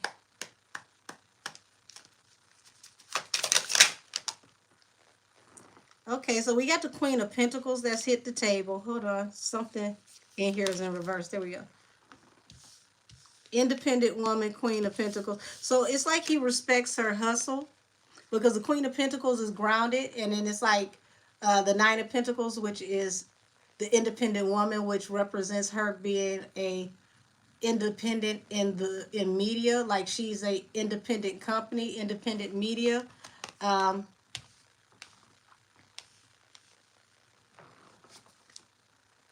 Ace of Swords. It feels like he thinks for the most part, a lot of what she says is honest. At least when it comes to this situation, was pertaining to this situation. Oh Lord. Getting started already. The Tower. What's the Tower? Hold on. Let me see what y'all saying. Said Tasha K got a huge platform on her own.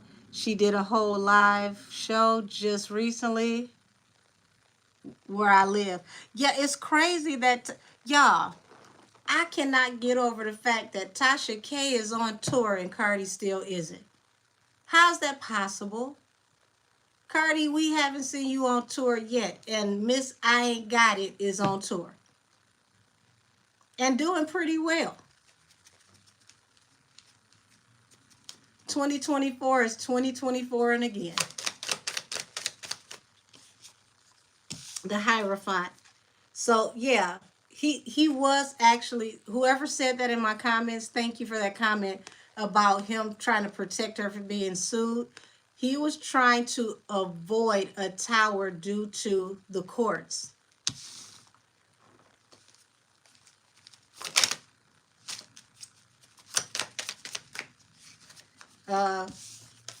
And it would come out of the messages that would come out of this interview, the Knight of Swords.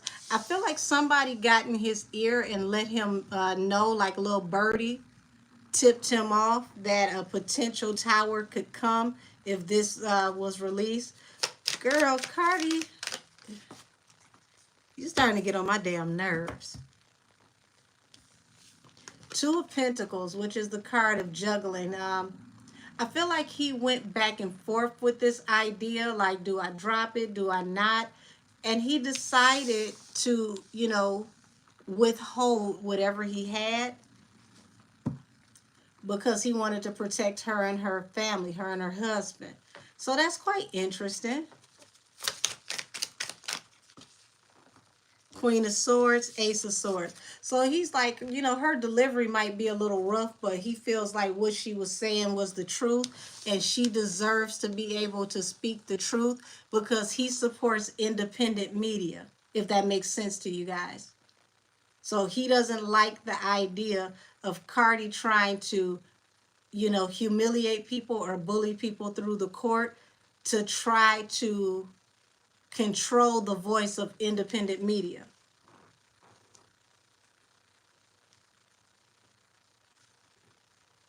Yeah, Tasha K do stay in the courtroom. At this point, she need to just get her a job as being a correspondent for Court TV. She down there anyway. Ten of Cups, Six of Swords. So Ten of Cups represents family and wish fulfillment. And then we've got the Six of Swords, which is moving away from a toxic, chaotic situation into calmer waters, or at least until things blow over.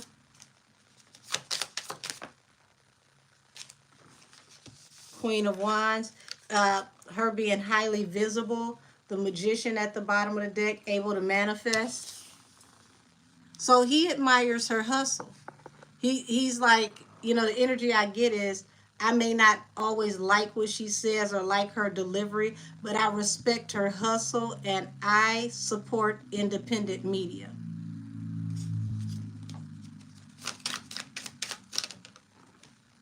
Baby, you got a world that fell right under the tower. Whew, have mercy.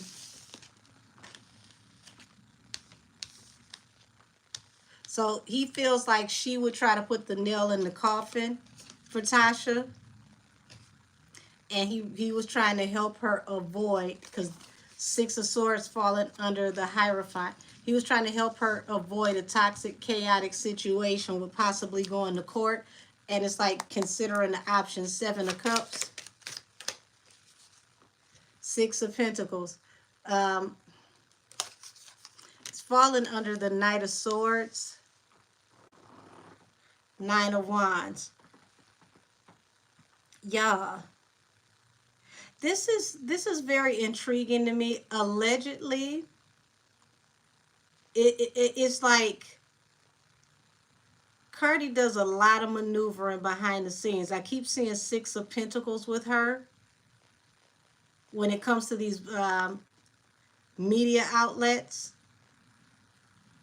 So it's like she wants to, like I said, allegedly pay the people who talk about her so that she can control the narrative of what comes out. But I see in the future that's not going to really work out for her too long, because you got the Two of Pentacles. It's like people are now really just, they're weighing their options. And then you got this Wounded Warrior here. So this is also a part of why she was so sensitive with Joe, because it's like she's losing control of the narrative, everybody. Allegedly. She's losing control of the narrative. She's no longer able to control the voice of a lot of these bloggers. Because remember, she said, don't talk about me, don't talk about me, don't talk about me. And then she got her own super team of blogging Avengers to talk about her. But I feel like there's about to be a turn. There's a change in the wind. Even the bloggers who, you know, are in her friends group, payroll, allegedly, however that goes, it's like they're waffling back and forth with how they want to handle this, how they want to move, because some of her antics are against their beliefs as well, allegedly. Yeah, we got the Two of Wands and the Ten of Swords. Y'all, it's a betrayal coming. It's a betrayal coming.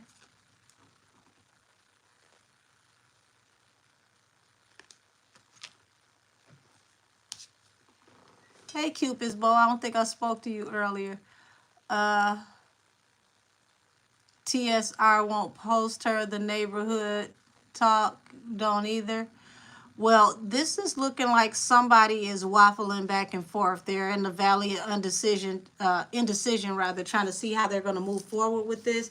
And I don't think that this is them. Like, they've already agreed not to talk about her. I feel like somebody that's already in the fold with her is going back and forth with the idea of how to move forward with how they work with her, or if they should keep allowing her to kind of like possibly bully or control the narrative.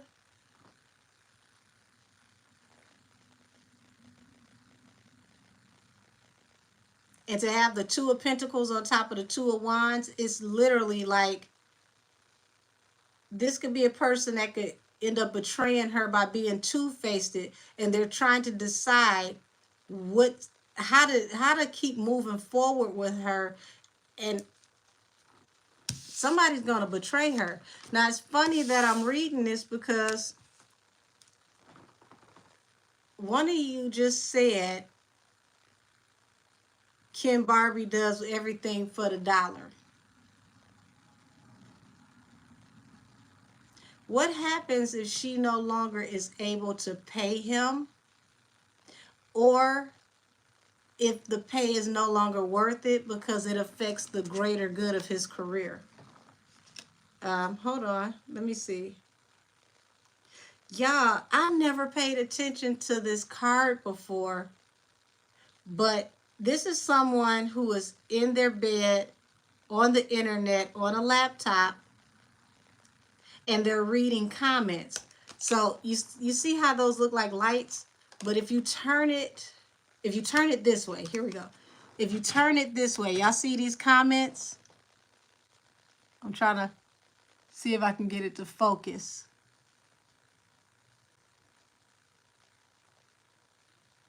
So those comments are like backlash.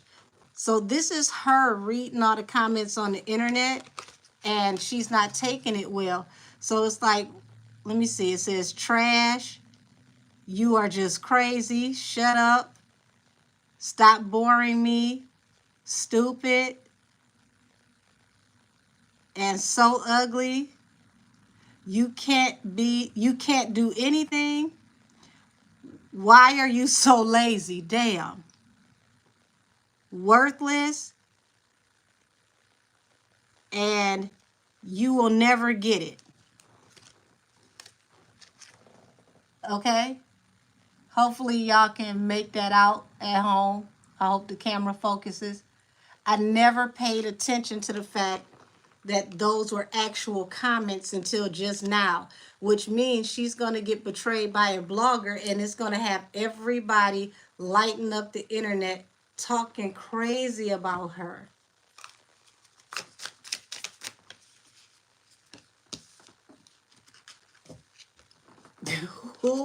Y'all look at this. Now you see, this is the card of the star. But pay attention, that's a falling star.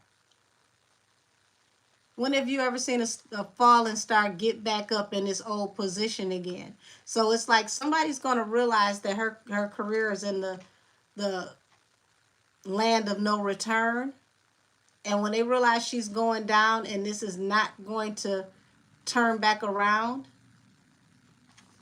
they're going to start telling the truth, the Queen of Swords, and it's going to be ruthless, vicious.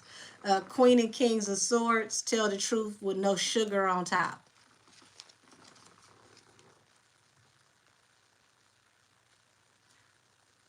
Angel said, is Ken going to run to Tasha?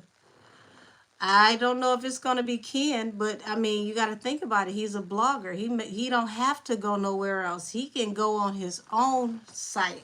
Now, I'm not going to say that this is Ken Barbie, but this is somebody who talks to her on a regular that we've been used to as having a decent to comfortable relationship with her. Why would this person do this? Seven of Wands.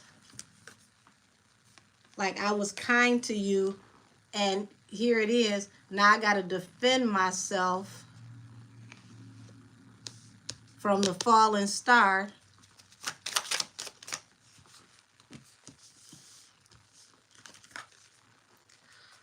Y'all, Four Swords and Justice. This is like things being brought to rest because somebody is going to, you know, balance the scales. Oh, thank you. I appreciate you. Hold on, there we go. Trying to like it and it's doing everything else. Y'all, this is like a coup. And this Justice card falls under the Ten of Cups. Oh my God.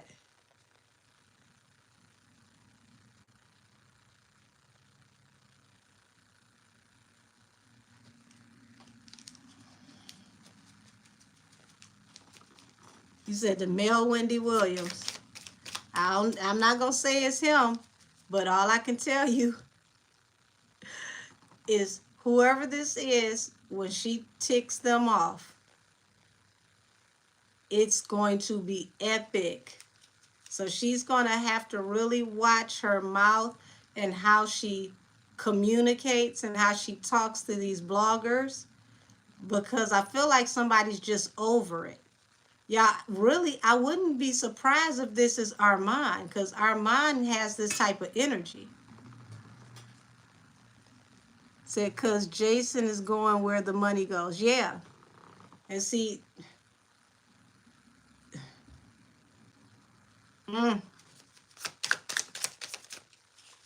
y'all got to remember, ooh, Five of Swords, harsh communication, arguing.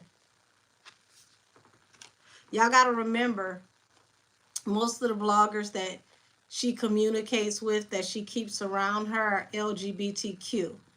And when she went off on that young man on, what was that?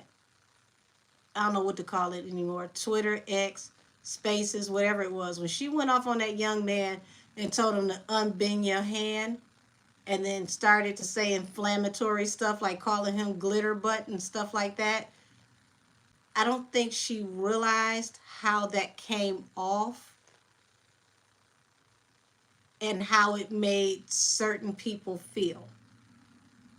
She may not have cared at the time, but afterwards, Lord, Five of Cups. Yeah. Didn't I just say LGBTQ? Y'all look at this. Different types of rainbow flags. Moving away from her. This is the Six of Wands. Moving towards victory. Um, Five of Cups at the bottom of the deck. Deep regret, remorse, sympathy. I feel like the gay bloggers, they're going to separate from her. And it's going to be real interesting if she pisses one of them off and they decide to start talking.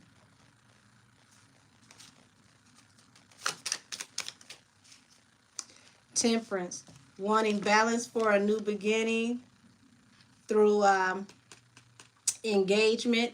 So engagement in this sense is like, once they do this media, shut down on her, this media blackout, she's going to be trying to find ways to get back in the algorithm. Like, she's really going to regret telling all these people not to talk about her, because she needs them to talk about her to trend. If these people aren't talking about her, her brand is not as big as it needs to be, which means these companies that invest in her, what's the point of investing in her if no one is going to talk about her, which means nobody is going to see our brand if it's on her.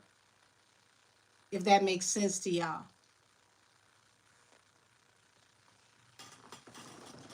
Said, I'm surprised Kim Barbie still rocks with her because he's a very openly gay man who also cross dresses. I'd be so offended if I were him. Yeah, absolutely.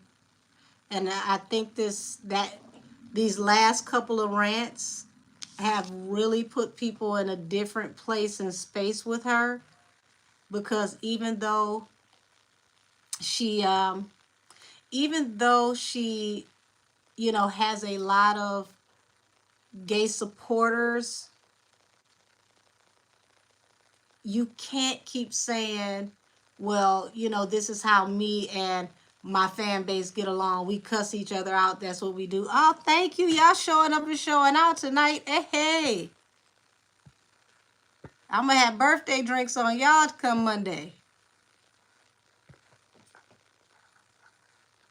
Why is it? I'm trying to like it. Wait a minute.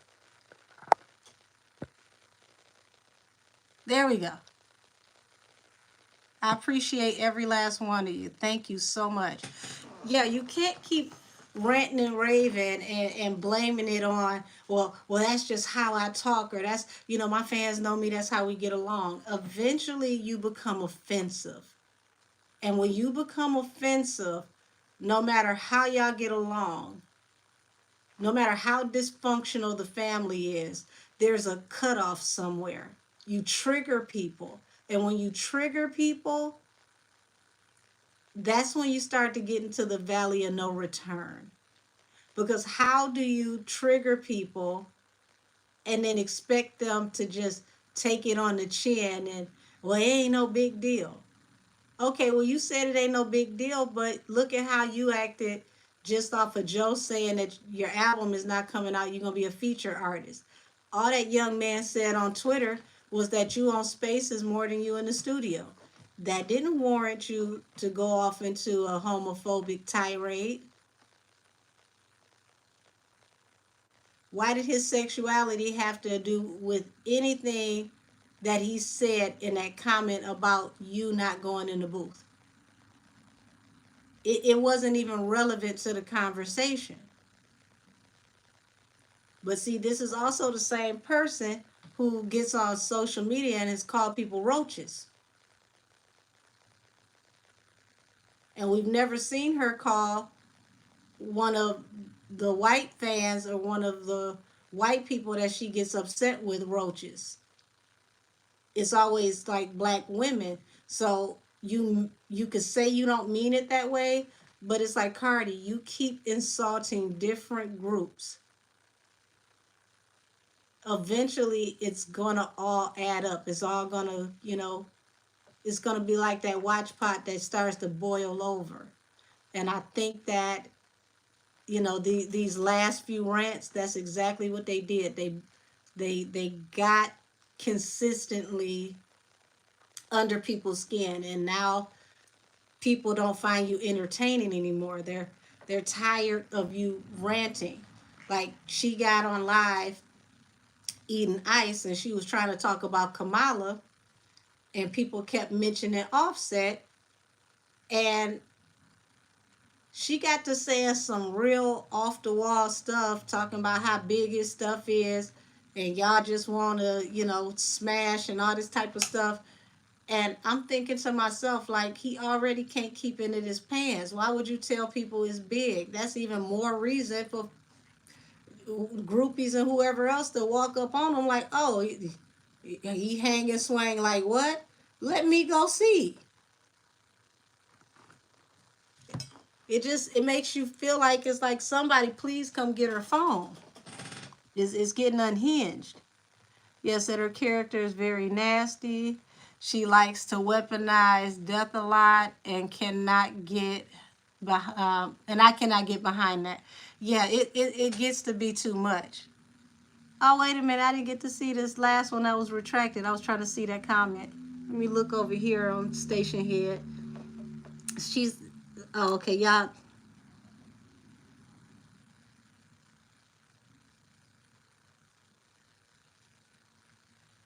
Said, could it be me, Armand? Um, I mean, it could be one of any of them.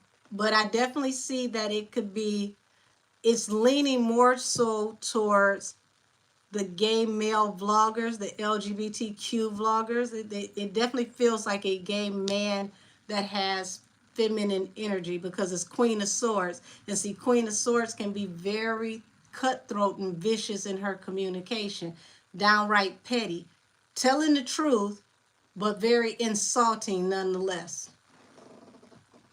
Said she's such a weirdo. Honestly, she will literally go on someone's page and find something to tear random people down. Yeah, it's getting weird.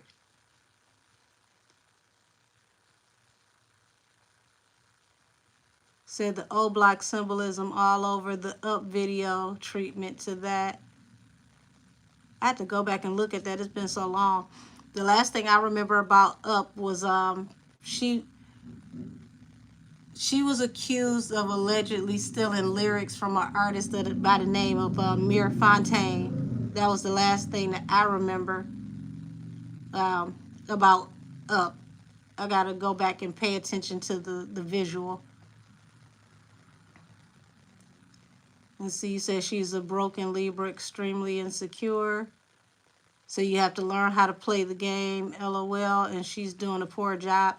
I mean, this is beyond learning how to play the game. Like, even when you used to have, people who made a career out of being able to insult people like Andrew Dice Clay and, you know, um, people like that, it was always still a line in the sand that they wouldn't cross.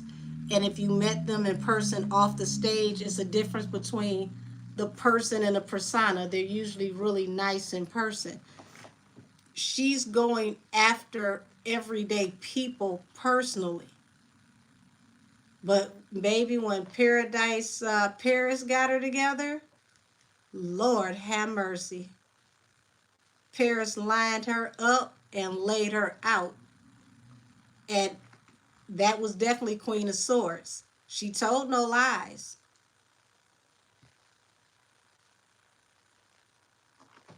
And when it come down to it, if she came back, she would do it again. So she's gonna have to be very careful, because I'm gonna tell you something. After Paris got her together, that lit a match. And now people are gonna be more comfortable with doing the exact same thing and wearing her out. So she picked the absolute worst time to be ugly towards the vloggers, because anything she puts out at this point, I don't care if it's decent, if it's good, everybody's about to be tearing her project to pieces just because it's her. And she's doing this to herself because she keeps insulting people.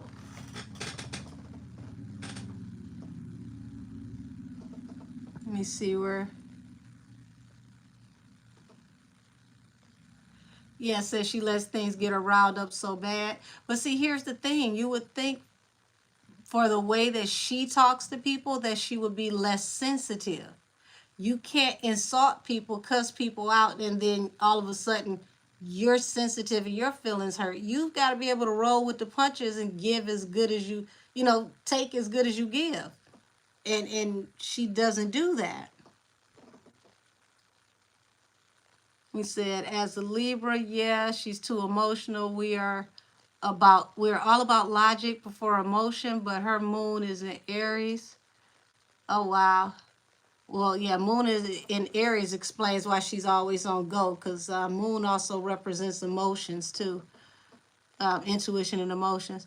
So angel, check out the old block symbolism all over the background, the grave, etc. So some nasty stuff in that video after Vaughn died. Wow, said you had to look it up to see that it was a message from someone, if not her. That's crazy. Yeah, she does come off miserable. I agree. Said, I'm not sure what her rising sign is, but she has a few Scorpio. Oh, Lord. Enough said. Few Scorpio placements as well, hence the emotional reaction. Well, see, not even just the emotional reaction. Scorpios can be very vengeful. A Scorpio will lay in wait in the cut for the opportunity to get you back. They can be very spiteful when they're poorly aspected. So the only thing positive Cardi is good at is being a mommy. Yeah, she appears to have a really great relationship with her children. Now that for sure I'll give her. Said, but the moon placement in Aries totally makes sense why she's ready to pop off at someone when she's triggered emotionally. Yeah, absolutely, I agree. Angel Kisses, why don't the public figures call Botch B out? The black leaders don't call her out either. Well, here's the thing. This is what I'm talking about when it comes to, the backing and the support. It's not about her. As long as she has Atlantic backing her, she has some very powerful people that are, behind her. Like Henny would always say, don't make me call Rock Nation. It's not her, it's the firewall it takes to get to her because of who she's signed to. Once they say that they are falling back from her, it's going to be quite ugly. She's got to drop that album this year, possibly by fall, or it's over. And the reason why is because we actively see you all the time. When people see you all the time and they engage with you all the time, they want product. It's not like somebody like Sade that will drop an album, go away from 10 years, we don't hear from her, we don't see her, and then boom, when she's ready to drop another album, she's back and everybody's like, oh my God, it's been so long. Like, we don't get a break from Cardi. So if we're going to see you all the time, projects need to be like this. They need to keep coming. And they need to be consistently good.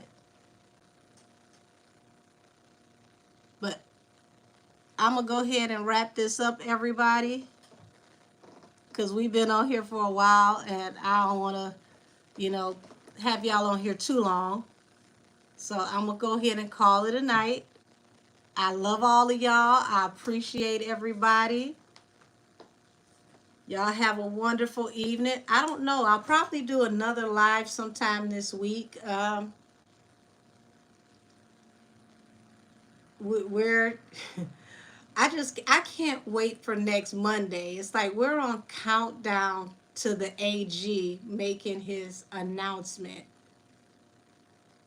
I'm gonna wake up on Monday like a child ready for Christmas. Like it's midnight. Did he say something yet? Okay, damn, let me go to sleep. It's 7 a.m. Did he say something yet? Damn, what's taking him so long? Like I can't wait for Monday because it's long overdue. It really is. It's long overdue. But I'm telling y'all, it took a while, but finally he and his legal team are getting traction. But just pay attention, y'all.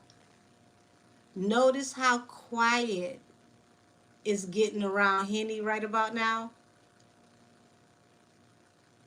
I only seen one advertisement for Family Feud this week, and then I saw, a piece that went up where people were speculating that her and Glorilla might be on the auditions for Baddies Midwest,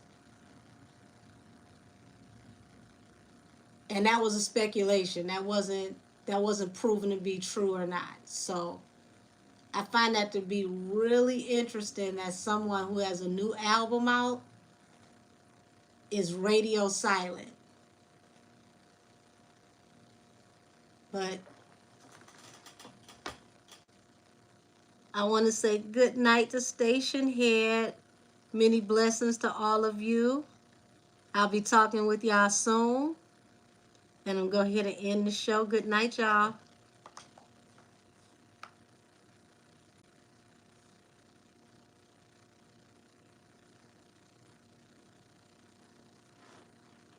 And YouTube, I'm going to go ahead and get out of here. Good night to all of you.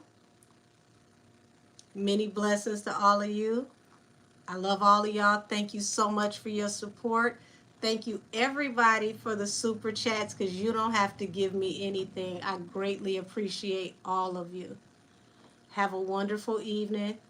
Hopefully, I can find this mosquito and wage war on his ass before I go to sleep. I'll be back, y'all. Talk to y'all soon. Good night.